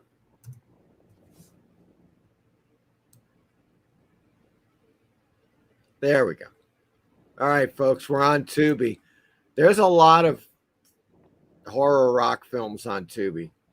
I mean, and a lot from the 1980s. There's no doubt, with varying degrees of success. Let's just put it that way. First up, we have Hard Rock Zombies from 1984. I don't know if you remember this one, Kevin, but it is kind of a horror comedy. And, I don't. Okay, as it says in the description, members of a hard rock band murdered by Nazi sex cultists are brought back from the dead to take their revenge and give the performance of a lifetime. Yes, it is Hard Rock Zombies. And I think I've got a trailer. Yes, I do. Check it out. It's a short one. Are you sick of borrowing video movies that are exactly like other tapes you've seen before? You know, that are so predictable you've guessed the ending in the first couple of minutes? Well, cop this. This film is so weird, off the planet, incredibly ridiculous, unbelievably far-fetched, depraved and lacking in taste that I can relate to it. I mean, check this gig eating himself for dinner, or this bloke with his three-handed handshake. Now that's what I call good viewing. So next time you're after something worth watching, hop down to your local video store and grab a copy of Hard Rock Zombies. After all, it's just a bit of all-round good, clean fun.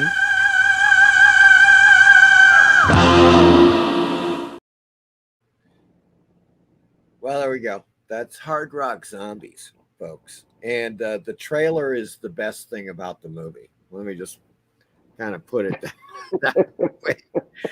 Yeah. Good Lord. Yeah, I don't know. You know, look, I've seen worse, but I've seen a lot better too. Let's put it that way. Now, Black Roses has got more production value going for it. Some of the special effects are actually pretty good. This is from 1988. Demons hell-bent on hypnotizing the youngsters in a small town pose as a heavy metal rock band. And a mild-mannered English teacher must save the day. Yes, it's Black Roses, folks. And of course, naturally, I think. Or maybe I don't. Maybe I decided to leave that out. Oh, no, I do. I got a short, very short trailer for it. I brought you a present. What the hell is going on here?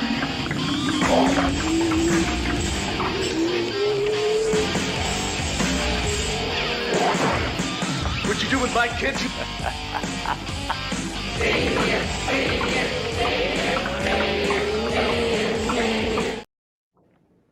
That's a little Black Roses, folks.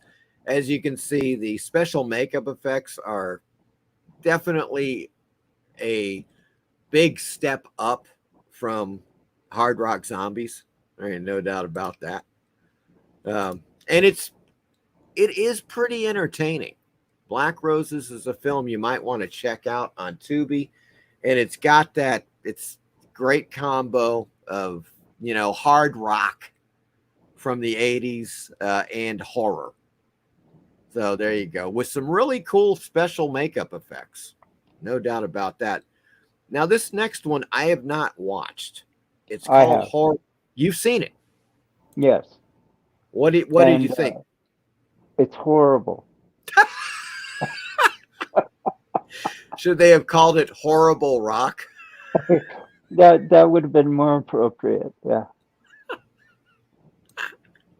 I think it does have a Dickie song, though, doesn't it? It may. It's got Booby Trap. Isn't that a Dickie's tune? Booby Trap? I believe so. Yeah. It says, this horror music novelty delivers some of the hottest indie rock band's music, which plays over a collection of classic horror movie clips.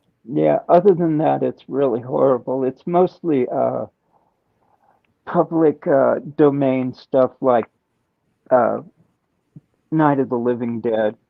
Right. Nosferatu and shit. Plenty of play. Yeah. Right. But there isn't much redeeming it. Okay. Well, there you go, folks. That's Horror Rock. Look, it's 39 minutes long. It's on Tuby. I don't know. You might want to check it out, or maybe not. Probably not. But next up, I'm really pleased to say that we've arrived in 1964 and the horror of Party Beach. Weird atomic beasts who live off human blood. That's what we're talking about now, folks. As it says here, the first horror monster musical from a major film studio is here in the 60s romp about atomic sea creatures rising to attack a beach community. And it's quite amusing. I definitely, overall, I like this film a lot. And furthermore, I have a nice trailer for it. Check this out.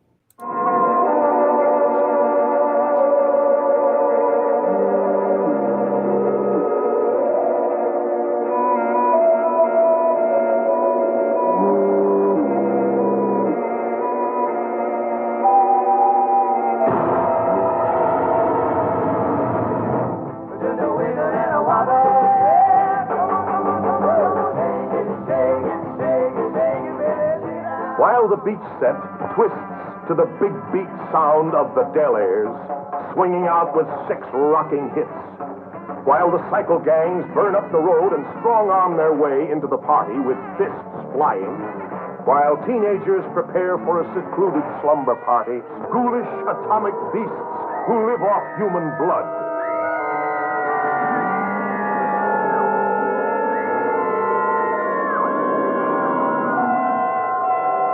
Again and again, the fiendish monsters struck like nothing that ever stalked this earth.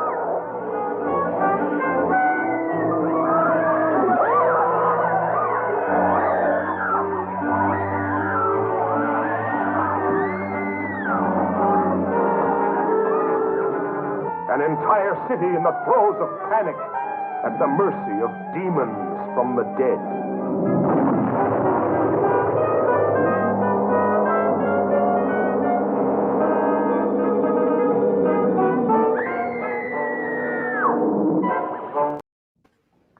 There we go, folks. The horror of Party Beach. That's what I'm talking about right there. And it's really good. It's on Tuby. It's a hell of a 60s monster movie, you know. I wouldn't call it a musical per se, though. I mean, nobody breaks out in song. That's what I consider to be a musical where, you know, suddenly somebody just starts singing a song or whatever.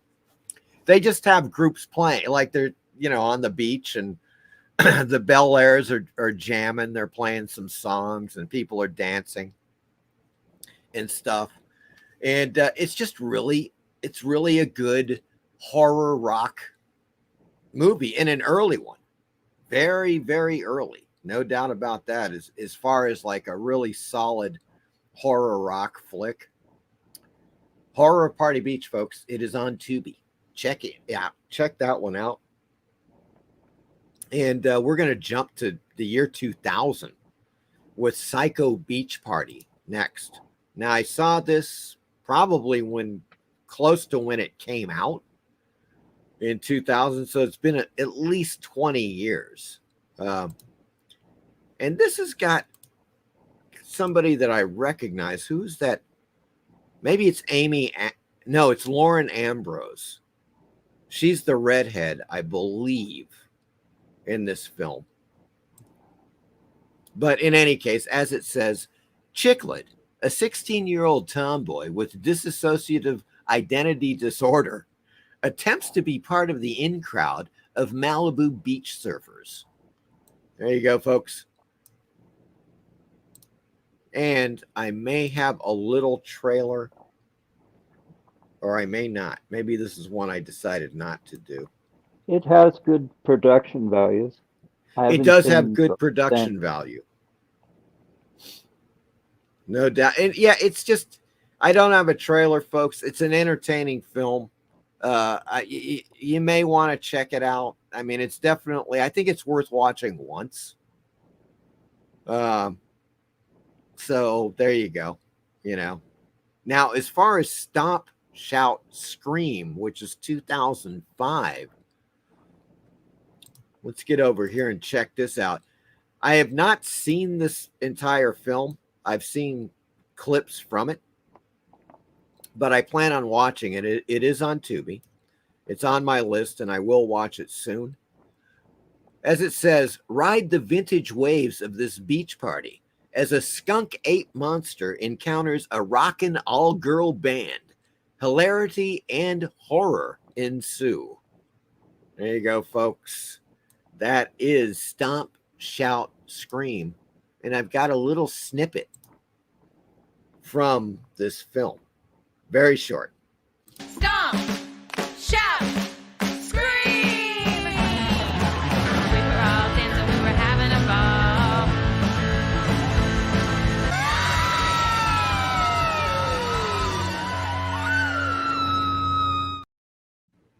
And there you go. Otherwise, the YouTube gods are going to descend upon my show and cancel it.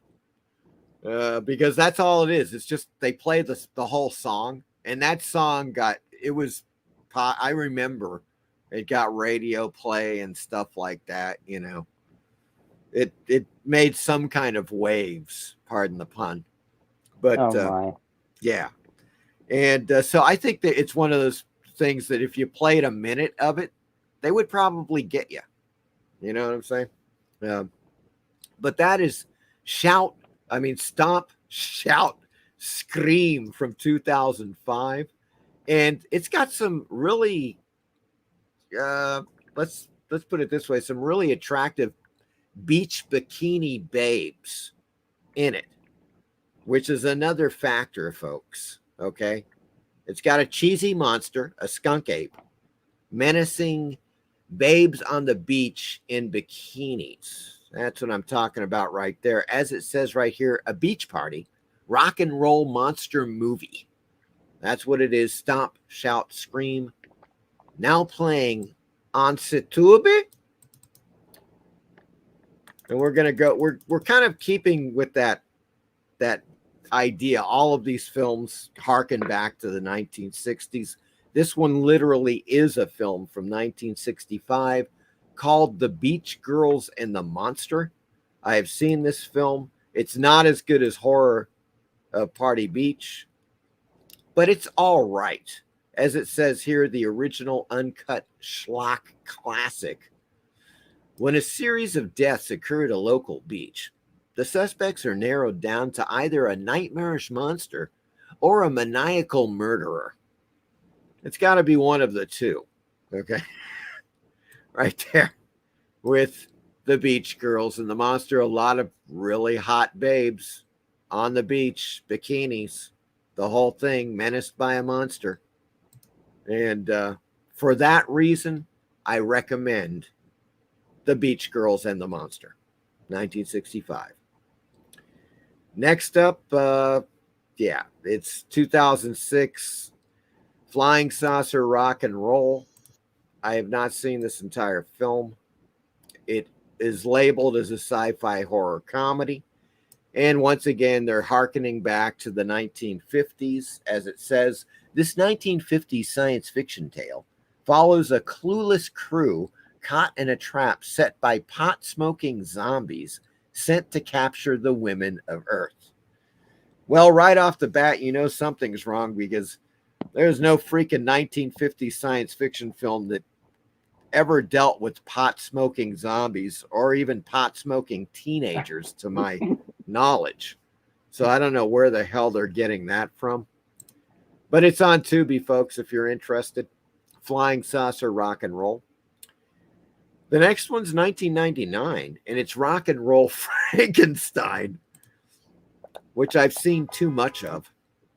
It is it's currently on Tuby, and as it says, a music agent, his scientist nephew, and a stoner roadie, of course they always have to have the stoner roadie, set out to create the ultimate rock god, stitching together the body parts of dead musicians.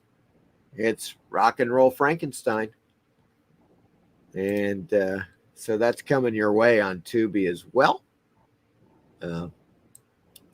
Let's get up here quickly. All right. We got a few more. Yeah, Devil Music. Now, this is the one thing that's interesting about these two films, these next two movies, Devil Music from 2017 and American Satan 2017, is they're basically both the same plot line. Check it out. Devil Music 2017. As it says here, on the verge of splitting up, a talentless LA band makes one last Hail Mary attempt at fame by making a pact with the devil and heading out on tour. Okay? So that's the premise of that one. Now, in American Satan, same year, a young band chases their dream of becoming rock legends to the Sunset Strip, where it eludes them until they get more than they bargained for. Of course, by making a deal with Satan. So, there you go. Guy. Pardon? Very busy guy, that's Satan. Yeah, I know. Yeah, really. Especially in 2017. I don't know. That is just, it's a little odd that these came out, in the same year. But that type of stuff does happen. No doubt. Now, the next one is near and dear to my heart personally, folks. It is the original class of Nukem High, Troma Films, Lloyd Kaufman, 1986. And, okay, here's the thing about this film. It's not strictly what you might call a horror rock film. The thing about the film is that it definitely has a big punk rock attitude. There's no doubt about that. It doesn't specifically get into like rock music or people playing rock music in the movie, but the music, the soundtrack, everything, the students at this high school, it's just total like mutated punk rock, the whole thing. And it's fantastic. If you have not seen the class of Nukem High, it's on Tuby. I cannot recommend it. We're still on the air. Highly enough. Well, I'm sorry. What was that, Kevin? I'm sorry. I was talking to someone. Oh, okay. Yeah. As it says here, students at a high school next to a nuclear power plant start acting and looking strange after buying contaminated drugs from a plant worker. That is the thing about it. And I do have a short trailer. Let's see where we're at here. Oh, good Lord. Where are you? Well, that's got to be it. Stomp! Shout! My mistake, folks. Oh, there it is. The Honor Society has changed from a group of clean-cut preppies into a vicious gang of cretins. We're the youth of today. The teenage student body is transformed into horrifying mutations. And physical education is turned into a nightmare of violence.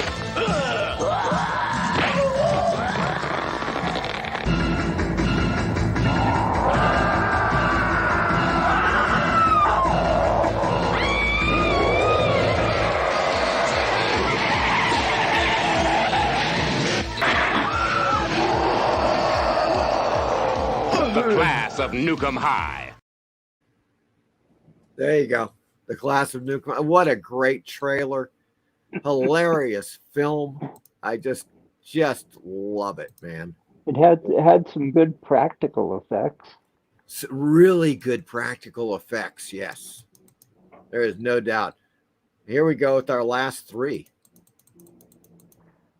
And, okay, look, Vicious Lips. I don't know if anybody's aware of this. It's a 1986 film. And it says sci-fi horror music. And it is, technically speaking. I would say it's probably more sci-fi music. You know, it's got that mid-'80s kind of rock music soundtrack, if you will. As it says, beautiful women who love to rock take their band on the cosmic road, but their intergalactic tour is filled with menacing bad guys and danger. Oh, yes. That's what's going on here. And it is Albert Pioun directing, and he was director, did a ton of stuff in the 80s and 90s. And this is one of those flicks, Vicious Lips. It's on Tuby. I think it's worth checking out at least once. Bad Channels is definitely worth watching once. It's kind of goofy. It's very much like in an MTV vein, kind of sci-fi comedy horror flick. As it says, a rock and roll loving alien takes over a local radio station, all the while scheming to kidnap beautiful women to take back to his home planet. The thing about this is that there's a couple of things. Martha Quinn, who was an MTV VJ, yeah, if you will, is in she stars. She is the female lead in this film. And also, Blue Oyster Cult did the soundtrack. Now, there are a couple of other groups in this film, but Blue Oyster Cult did a lot of the soundtracking. They may have done some of the songs that are supposedly sung by other people, but it is more of a musical in that sense, because they kind of break into, it's kind of weird. The alien makes people hallucinate, and they suddenly think that people are breaking into song and dance in a location, you know, but they're hallucinating. It's just not really happening. I have a very short clip on this. A one-way trip to another galaxy.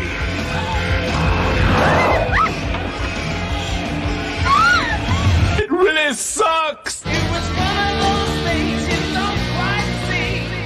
Aliens are using my voice to aim their machinery. Oh my God. Turn off your radios, people. They're doing it again. There you go.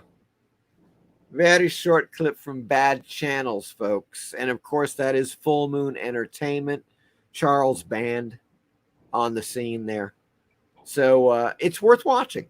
You know, it's goofy. It's a mid-'80s sci-fi horror comedy. Nowhere. Oh, I'm sorry. What? Go ahead. Is that the prequel to Pontypool? To Ponty? No, good Lord, no. Good Lord. Okay. And okay, now, I don't know. That one just went right over my head. The next one, Deathgasm, folks, 2015, definitely worth watching once. Now, the thing about Deathgasm is it's a New Zealand film, okay? And it's got some really great, it's got some great practical special makeup effects. Good Lord. Really good stuff. Definitely some nice TNA in this. Not much, but it's pretty damn good when it happens. As it says, two high school headbangers join with a metalhead maiden to save their own to save their town from the forces of hell after they play a demonic and forbidden song. So that's kind of the gist of it. And if I've got a...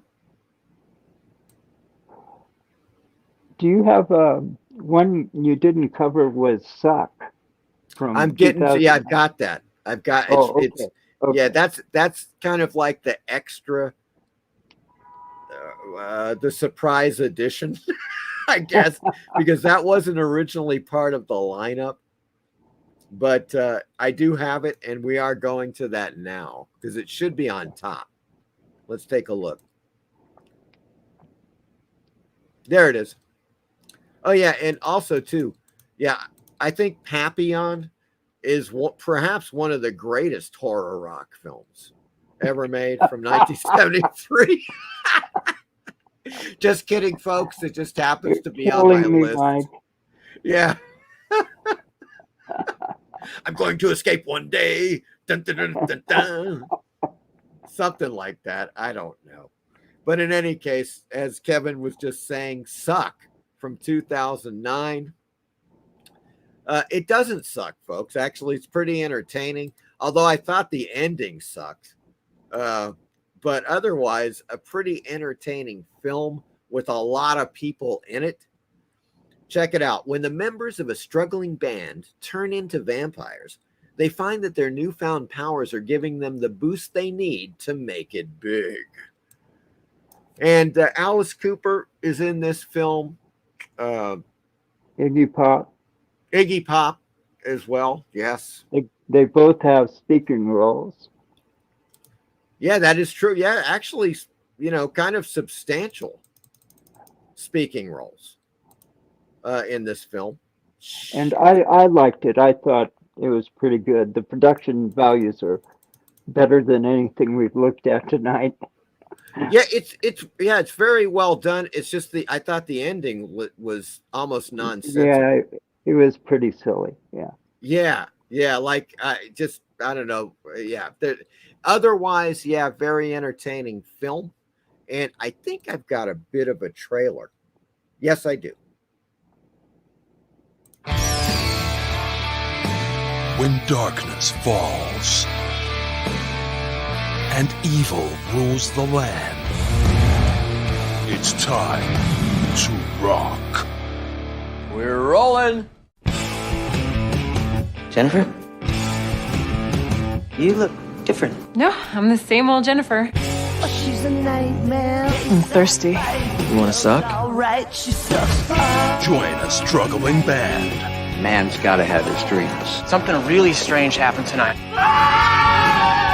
It's not what it looks like. What happens on the road stays on the road. On the road.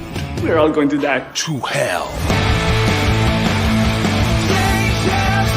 Get out of here. I am vampire. You totally suck. Do something you're good at, like sucking. If you're gonna rock, you gotta suck. We're vampires. I'd like to thank our sponsors, Sex, Drugs, and Rock and Roll. Yes, I almost forgot Henry Rollins. And, of course, Malcolm McDowell as the vampire hunter. Good Lord, that guy gets around. Even that Malcolm McDowell's one of those actors that even into his 70s was just all over the place, man. Oh, yeah. They said he'd show up to the opening of an envelope. Yeah. Yes.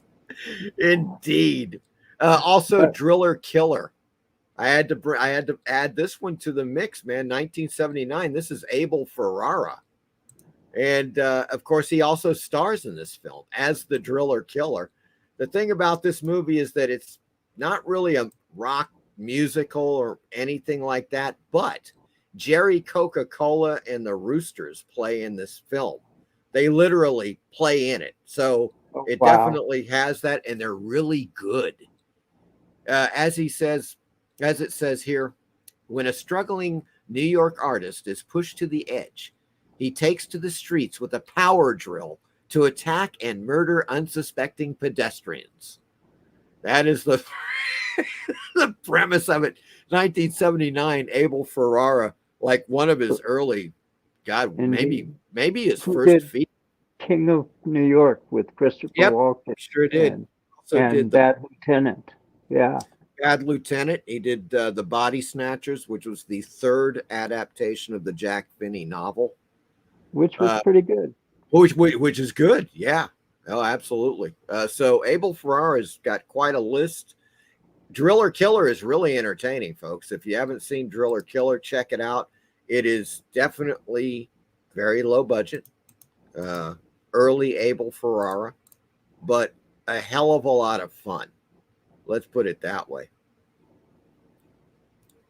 So we end on an up note with a couple of really good films that have music elements in them in the horror theme. Let's get back to the chat, shall we? One last time before we close this thing out. I'm disappointed that I can't see the chat. Did you know that? Okay, you can't see the chat. What can you see exactly? I see you and me, and then to the right I see the movies, and that's it. Oh, you don't see that's weird. Interesting. Yeah, let me check out something here for a second. Now, it really doesn't matter. I just thought I'd mention it. Well, fortunately, though, I usually put the chat up on the screen so you can see. Yeah, that's true. Yeah. Okay, let me get up here.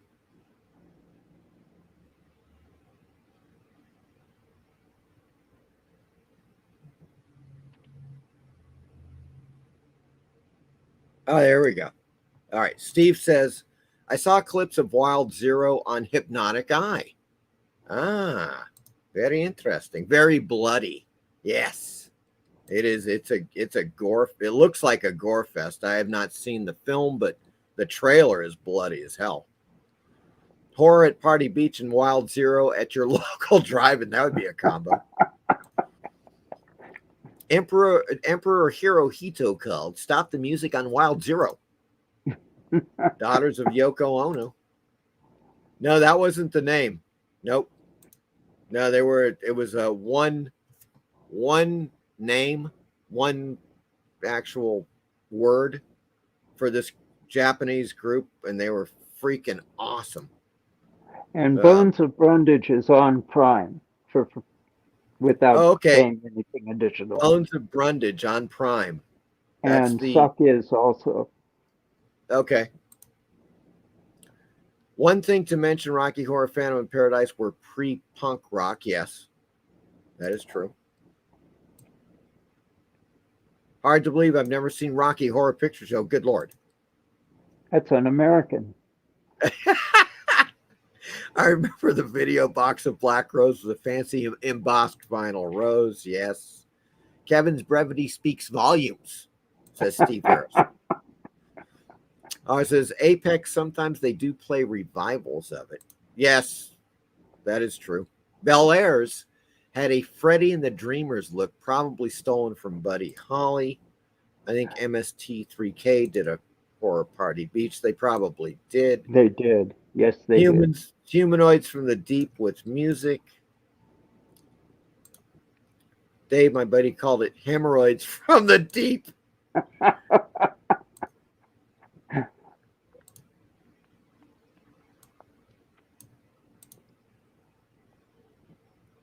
Guess that was the smell of skunk ape. If the Bengals made a horror movie, this would be it. Stomp, shout, scream, scram. Ape was played by Pepe Le Pew. The Bengals.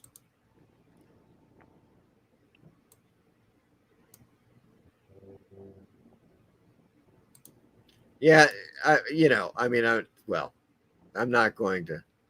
I should no. I'm gonna Don't hold go off there. on. I'm not going there. Pot smoking zombies, Pot-smoking says R. zombies. I'm all Yes. for pot-smoking zombies are. That Satan guy, he's a real joke. Apex says it's the same script that's shopped around to different production companies and they make the movie with different titles.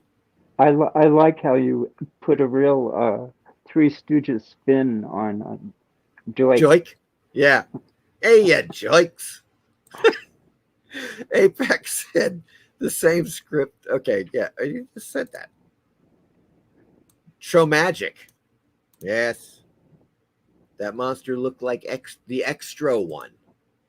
Vicious Lips, great band name. That is a good band name.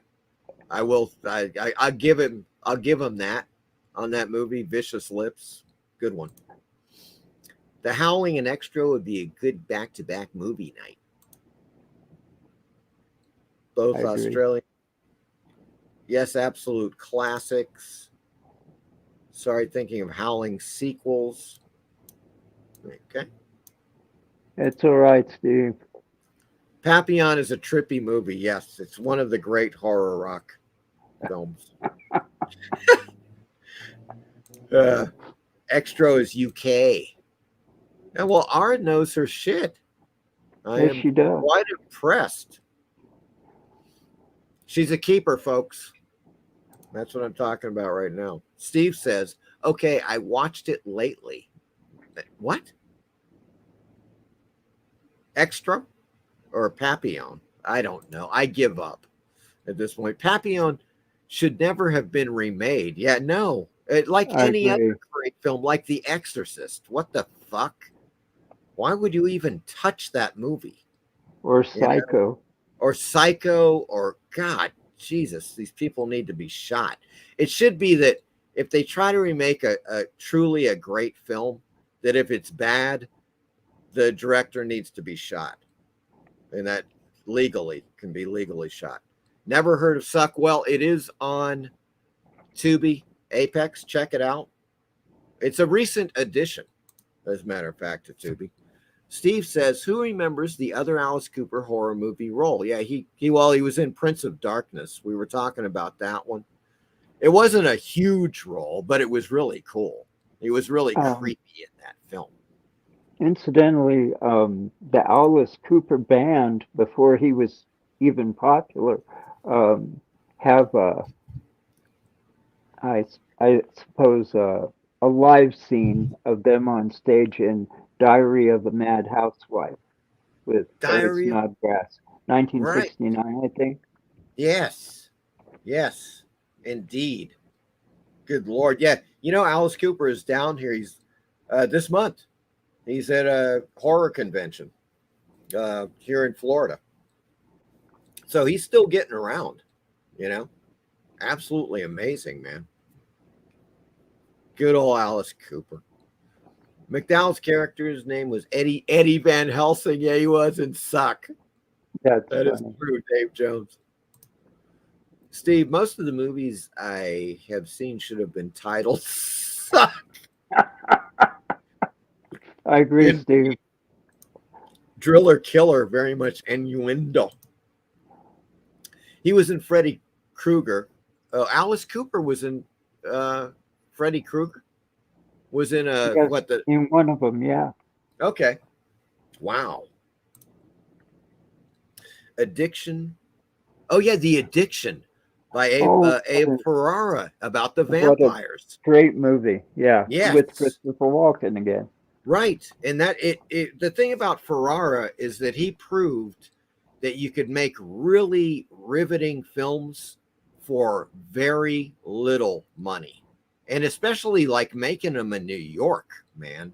Right. That is not an easy task. Great script. Yeah, Ferrara's he's really, really quite good. Steve Harrison, I think Alice Cooper was in Black Dog. He was. And Them as a homeless guy. Okay. Kruger's adopted dad. Yes. Wow. Not a starring role. Yeah, Alice is in Prince of Darkness, indeed.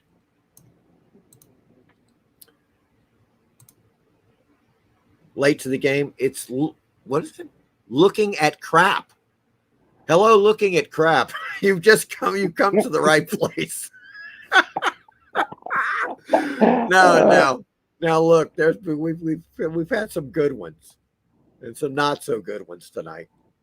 But welcome to the game. Looking at crap. Did they do Rock and Roll Nightmare? No.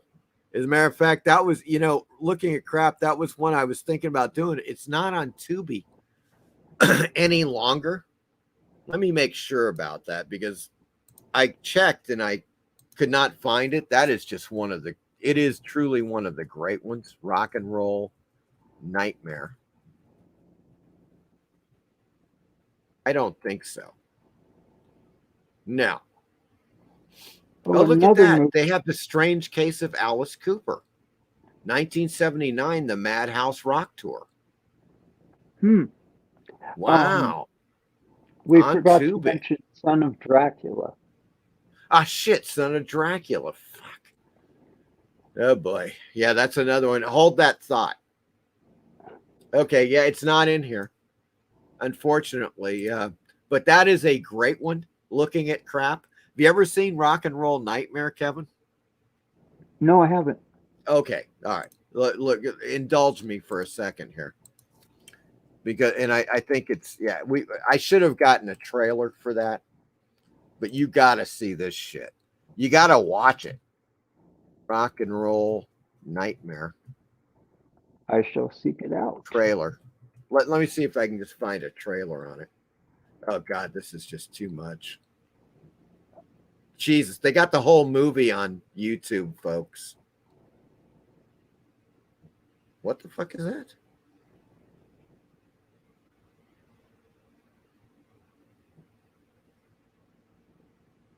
Oh, come on. Where's the damn trailer?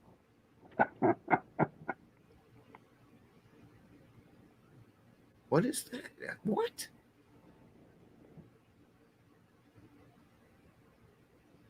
Oh, come on, man. They don't have the trailer. I'm sorry. The Pontypool reference was in that movie you showed with people hallucinating the songs. They said the one character was saying, change the channel, don't listen to this. And I was thinking of Pontypool and... Oh, I see. I gotcha. Yeah, how it was spread over a radio station. I cannot believe they do not have the freaking trailer. Oh, well. Sorry, folks. But so that was my non sequitur for the night. That's a good one. Yeah, it's on Tuby. I mean, it's on YouTube. Rock and Roll Nightmare. It's not on Tuby, unfortunately, but it is on YouTube. Recommended. I agree. Looking at Crap. That was a good one. Let's see. He says Zombie Nightmare soundtrack is stacked. Demons had a great soundtrack. That's Bava, the Italian. I love that. Actually, Demons and Demons 2. Both of those are really good horror flicks with good soundtracks. No doubt about that. Steve says, my look to the extreme left Bengals was referring to the singer's tendency to always look to the left. Okay. Side eyes. Freakaboogie is here. Hello, Freakaboogie. How you doing? You're obviously a huge horror fan. Absolutely. She knows her stuff, folks. I am. More gore, the better. That's what she's saying. That is quite good indeed.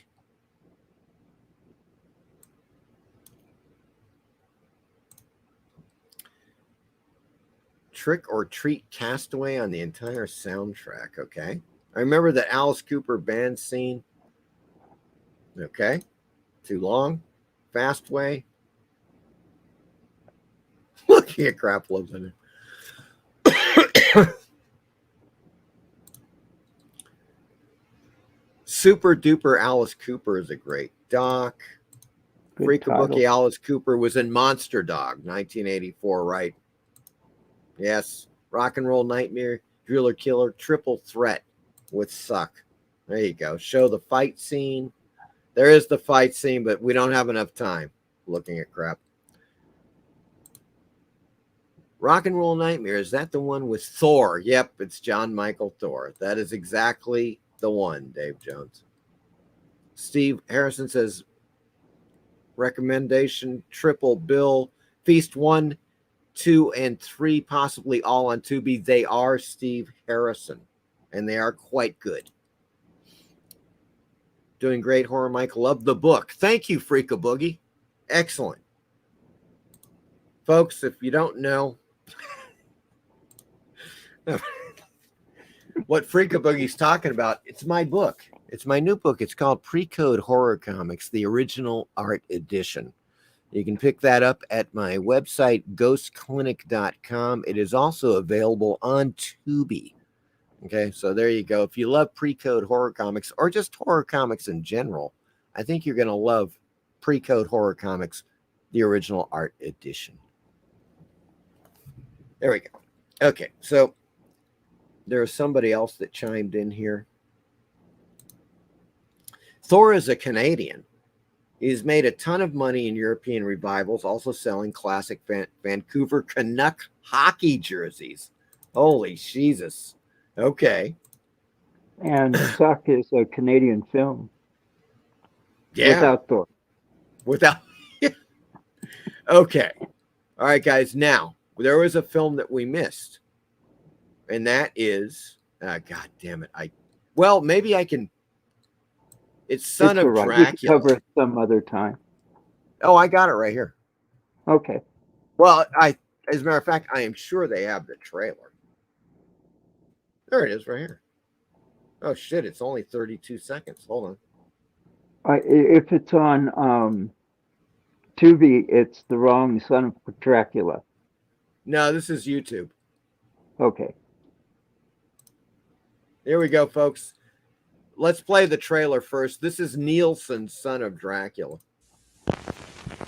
The world's first rock and roll Dracula movie. The Son of Dracula is Nielsen at his hottest, Ringo at his magical magnificence, horror at its funniest.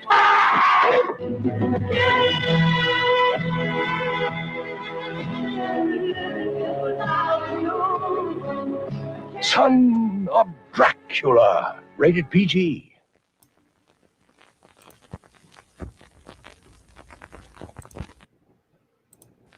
Okay, well, not much of a trailer, but it gives you a little idea as to what it is. It's Nielsen, a lot of his big hits. A lot of Nielsen songs. Oh, yes. There is a lot of Nielsen playing the piano and playing with the band. It's very weak on plot. Ringo is quite good in it as far as acting. You'd have to be a Nielsen fan to really enjoy it.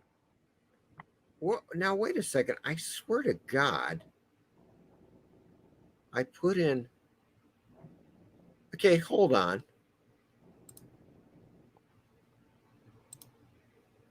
Hold on, folks. There is one. I can't believe I fucking passed this up.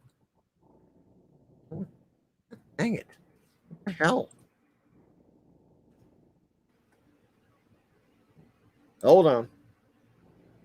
Oh, there it is. All right. Yeah, folks. Killer Clowns from Outer Space. Now, this film definitely has a rockin' soundtrack to it. And that is partly because, well, it's the Dickies doing their fantastic theme song, Killer Clowns from Outer Space, which you can also find the video that they made, which is hysterical on YouTube. The Dickies, when they cut, the single for this, they did their own Killer Clowns from Outer Space music video. This is a fantastic film. It's one of my favorite 80s films. It's a great horror, I would call it sci-fi horror comedy. Definitely. And the added bonus of the fabulous Dickies theme song, and I believe they do a few other things, a few other musical things within the film as well, is just great. I just really dig the hell out of this. I think everybody is probably familiar with this movie, but let's take a look at the trailer, shall we? It was a night like any other night. Then something happened.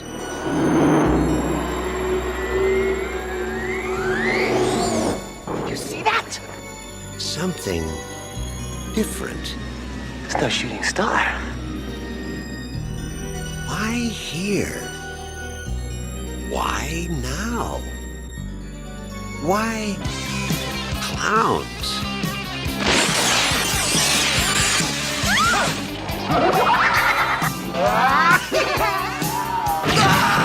They've been knocking him dead all over the universe. What are you gonna do?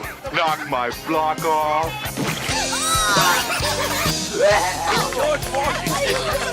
Soon they'll be doing it at a theater near you. Killer clowns from outer space.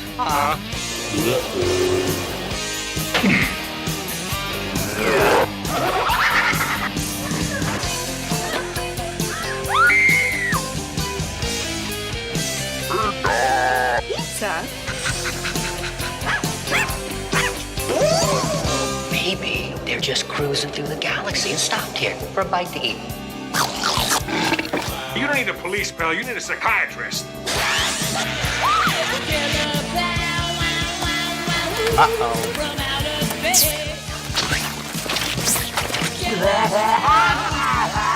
They want to play games? They're messing with the wrong guy. What are you in for? Killer clowns from outer space. It's crazy. There you go, folks. One of the greats, one of the truly hilarious films from the 80s. I just love this flick along with, well, Return of the Living Dead, which it probably deserves to be in a horror rock setup as well, in a list. I agree. You know, I mean, it does have shit. It's got 45 Grave, our old friend, the Cramps. Yep. Yeah.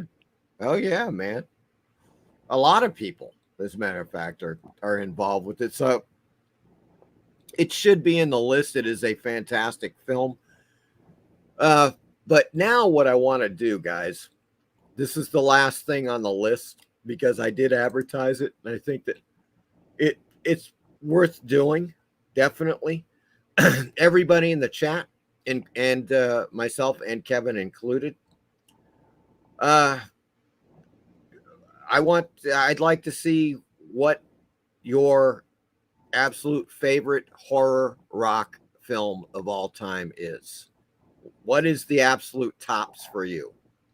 You know, please in the chat, you can only put one. Do not put multiples, just one movie that has horror rock elements. Now, this can either be a horror musical. It could also be a horror film with rock in it being played by groups, or a film that is soundtrack intensive with real rock groups, such as Return of the Living Dead, for example, and Killer Clowns from Outer Space, another good one. So there it is. You know, they all fit into what we're talking about.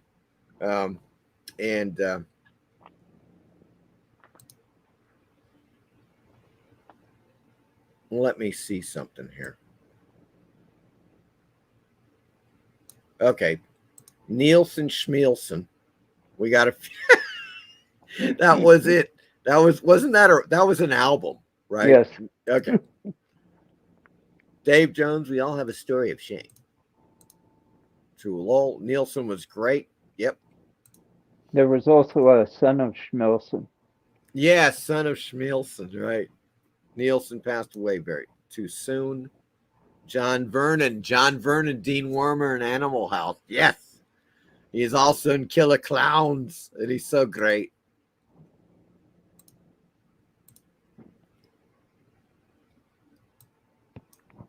I don't know. Was he? Well, I know that John Saxon was in Black Christmas. He was awesome. Love that film, Killer Clowns Rocks. Yes, it is freaking great. Going Crazy is a great film, not a horror film, though. It is a great, weird musical, but I would call it a sci-fi music film or something.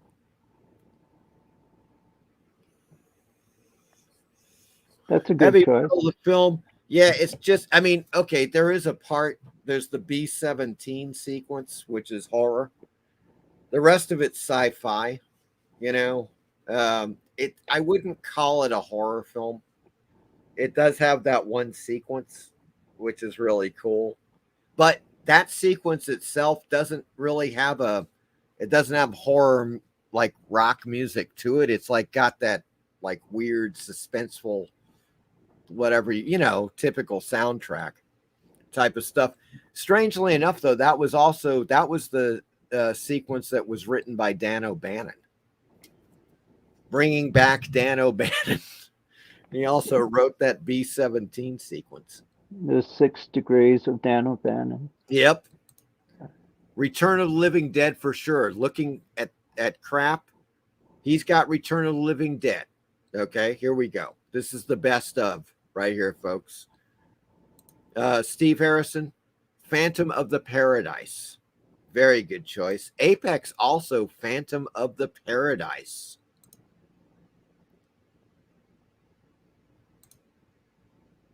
Dave James says Return of Living Dead. There we go. Well, you said that one. That's ahead of Phantom of the Paradise. So we got 2 for Return and 2 for Phantom. And I'm going to add mine for Return of the Living Dead. So now we got 3 for Return of the Living Dead. I kind of feel bad for not adding, although I don't know. I don't think it's on Tubi. That was the thing. When I was looking at Tubi, I was trying to find the movies that were currently on there. Freak a Boogie says Return of the Living Dead. So there's 4.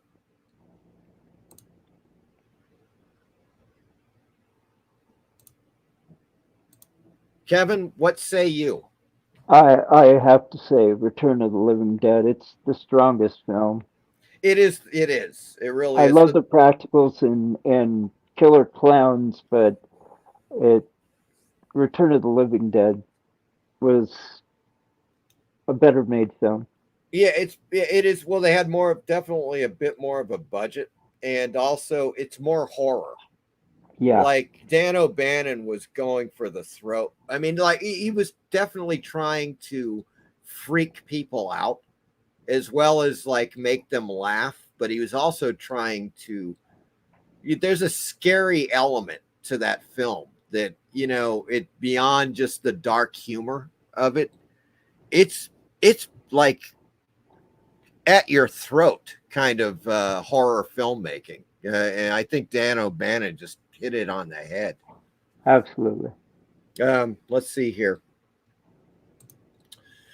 Steve says Return of the Living Dead 2 is on Tubi. It is. I believe you're right. I think you're right, Steve Harrison. I've never seen that one. It's good. I mean, it's nowhere near as good as the first one, but it's still watchable and better than a lot of zombie films. R says Living Dead, yes.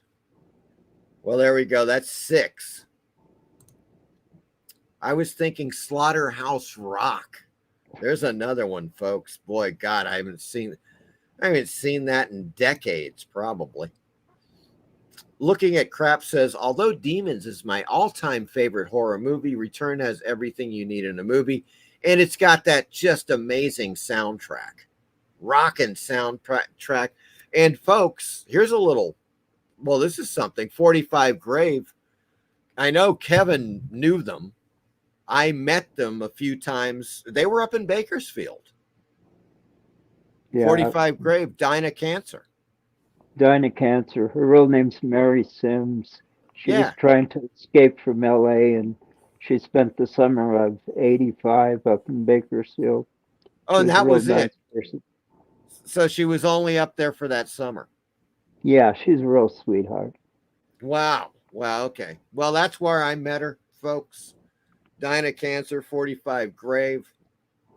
And of course, that's it's kind of, I guess it's kind of the lead song to that movie. Do you want a party? When they come out of the ground. Yeah, I think so. I mean, there's of course there's the Surfin' Dead by the Cramps in there. Right. They actually 45 Graves actually got back together because of that movie. Well, God, I would. Holy shit, are you kidding? That film took off like a rocket. That film, I mean, it quickly became a cult favorite, and it is totally tragic. Dan O'Bannon didn't live that long after that. I forget when he died, but he didn't live. Let's see.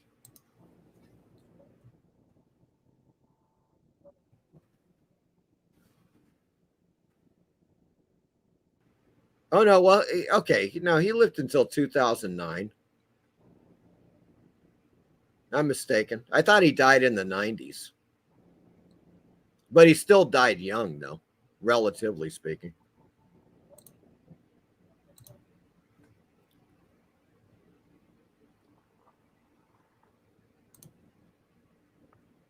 Return of the Living. Okay, that's the second one. Demons 2 is quite good. American Werewolf in London. Yeah, more of a mellow rock soundtrack. That is true. But it does. And they made a point of it, of having that soundtrack. That's true. TSOL. Love TSOL. Great band. And they're in Return of the Living Dead? Yeah. Okay. God, I just totally forgot about that, man. And who was the guy? Rory Gallagher? Is that the guy's name? Is the guy that has that song "Burn in the Flame," which is in there? I'm not familiar. It's really quite good. It's part of the soundtrack. Rory Gallagher, Rory Calhoun, something like that. Yeah, TSOL was also a Fullerton band when we lived there. Yes. True Sounds of Liberty. Them and Social Distortion came out of Fullerton. Oh, yes. Actually, 2 weeks ago was Mike Ness's birthday, and they gave him the key to the city in Fullerton, which is really ironic because the cops used to shut down every SD show there was. That is so funny. That is, well, actually, I mean, okay, not I saw shows. That's as a matter of fact, DI and Social Distortion playing and stuff. I mean, it is true they did have problems, but remember the Commonwealth Pub, right, Kevin? Now, folks, the Commonwealth Pub was a small bar in Fullerton, and they had gigs. The Social Distortion would play there. I don't know, other people too, I guess, that I cannot recall on. But people would just go there to go to the bar. Punks kind of hung out there, as I recall. I mean, I did. Bands did, yeah. Sure. So you would see all these guys, Mike Ness, and I forget the guy. He was the guy that he formed DI. Rick Agnew. Okay, it was Rick Agnew, but Casey Royer. Oh yeah, was Casey. The guy I was trying to remember. He was the singer, right? Right.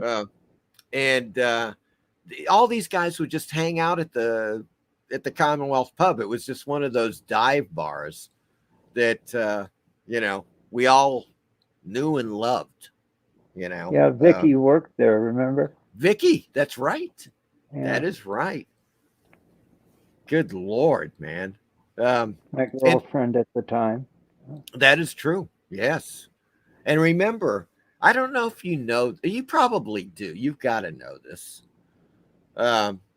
Remember the film Dr. Caligari, 1990? Oh, of course. I love that film. Yeah, made in Fullerton. It was shot in Fullerton, literally, by Rent's Dream. He typically a porn filmmaker, but he also, I mean, his real name Steven Sayadian, and Steven Sayadian made Dr. Caligari 1990. Okay, the remake of Dr. Caligari. A sequel. Okay. A sequel to Dr. Caligari, and it's fantastic. I've got it. It's so rare. I've got it on DVD. I hunted that freaking thing, finally found it years ago on DVD. But of course, he also made Cafe Flesh, which was an adult film technically, but it's a science fiction film too. It's really a bona fide. It just happens to be an adult film. And Night Dreams, which is so good. It's also an adult film, but those were all Steven Sayadian films, aka Rent's Dream. That's what his adult director title or whatever the hell. How do you spell his last name? Sayadian. That's Sayadian. Sayadian. Thanks. Let's take a look here.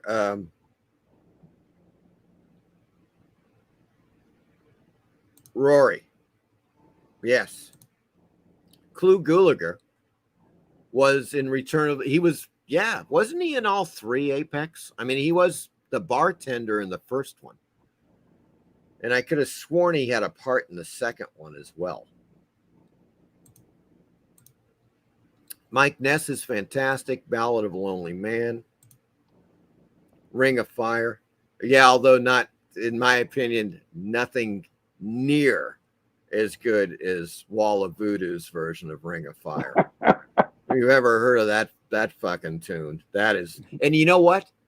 Strangely enough, Wall of Voodoo's Ring of Fire is in Steven Sayadian's Night Dreams. Yes, it's in an adult film in a really hot scene.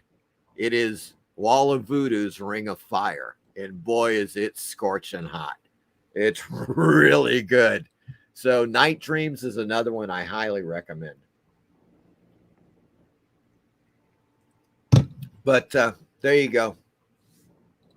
Folks, we could be here all year talking about these freaking films. But we've just spent 3 hours. Good Lord. That's not bad. And I do kind of feel a little bad that we didn't put more emphasis on Return of the Living Dead, since it turned out to be the most popular rock horror film the whole fucking list. What the hell?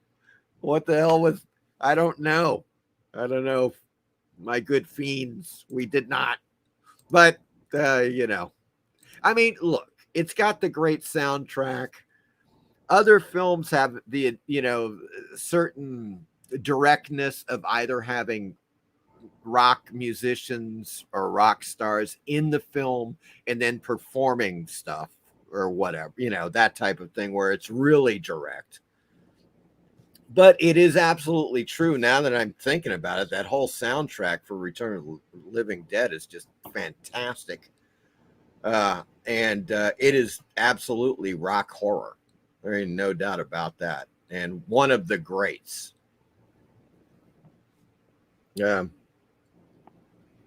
Okay, so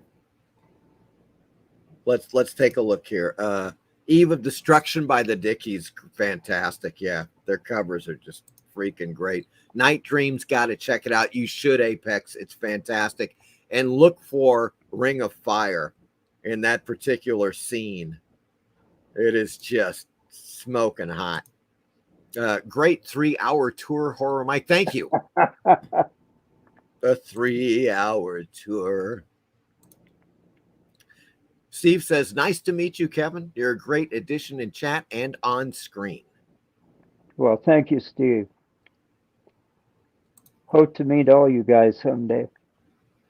Steve says, great show, Apex R and the entire gang all rock tonight. Yes, indeed, I concur. Everybody was right on. Really, you know, it's just the greatest chat in the world, I would say. All you guys, come on, man. Looking at Crap says Trick or Treat had Gene Simmons and Ozzy. God, that's another film we did not. There are just, as it turns out, Kevin, there's like 1 billion movies that have rock theme horror films that have rock themes. Jeez Louise, man. Right. That is incredible. But, well, the only thing I can say is we've just hit on dozens of them tonight. And we have come to the consensus that thus far, anyways, Return of the Living Dead is at the top. So there you go, folks. Oh, wait a second. We got one more comment here. Certain shows we all get in sync. Tonight was such a night. There you go. That is true. Many thanks, Kevin, for being on the show. I really appreciate it, man. It was great talking to you and just reminiscing about the Southern, California scene, which was really amazing when you think about it. Like how, and what we were talking about at the beginning of the show, how many of these groups work themselves into movies, and how some of these film directors, especially people like Dan O'Bannon, really liked punk rock, and they made it a point of having soundtracks, with these various groups, in their films. And thank God for that, man. Radamus says, then that's the one I'll watch tonight. Return of the Living Dead. Have a good night, y'all. It's been real. Thank you, Radamus. I appreciate it, man. Have a great evening. Great listening. Love the show. Thank you, R. Thank you for being here. Steve says, happy hunting at the comic shop tomorrow, guys. Yes, indeed. Good Lord. All right, guys. Everyone have a great night and a great weekend, because it's going to be fine. Remember, tomorrow it's free comic book day at your local comic book shop, and of course, as is tradition, I always leave you out with the fabulous tune. And this time it's no different. I just don't know where the hell here it is. It, of course, is the Starfires with Linda. Thank you, Kevin. Take care. And I will talk to you soon. Here we go with Linda, folks.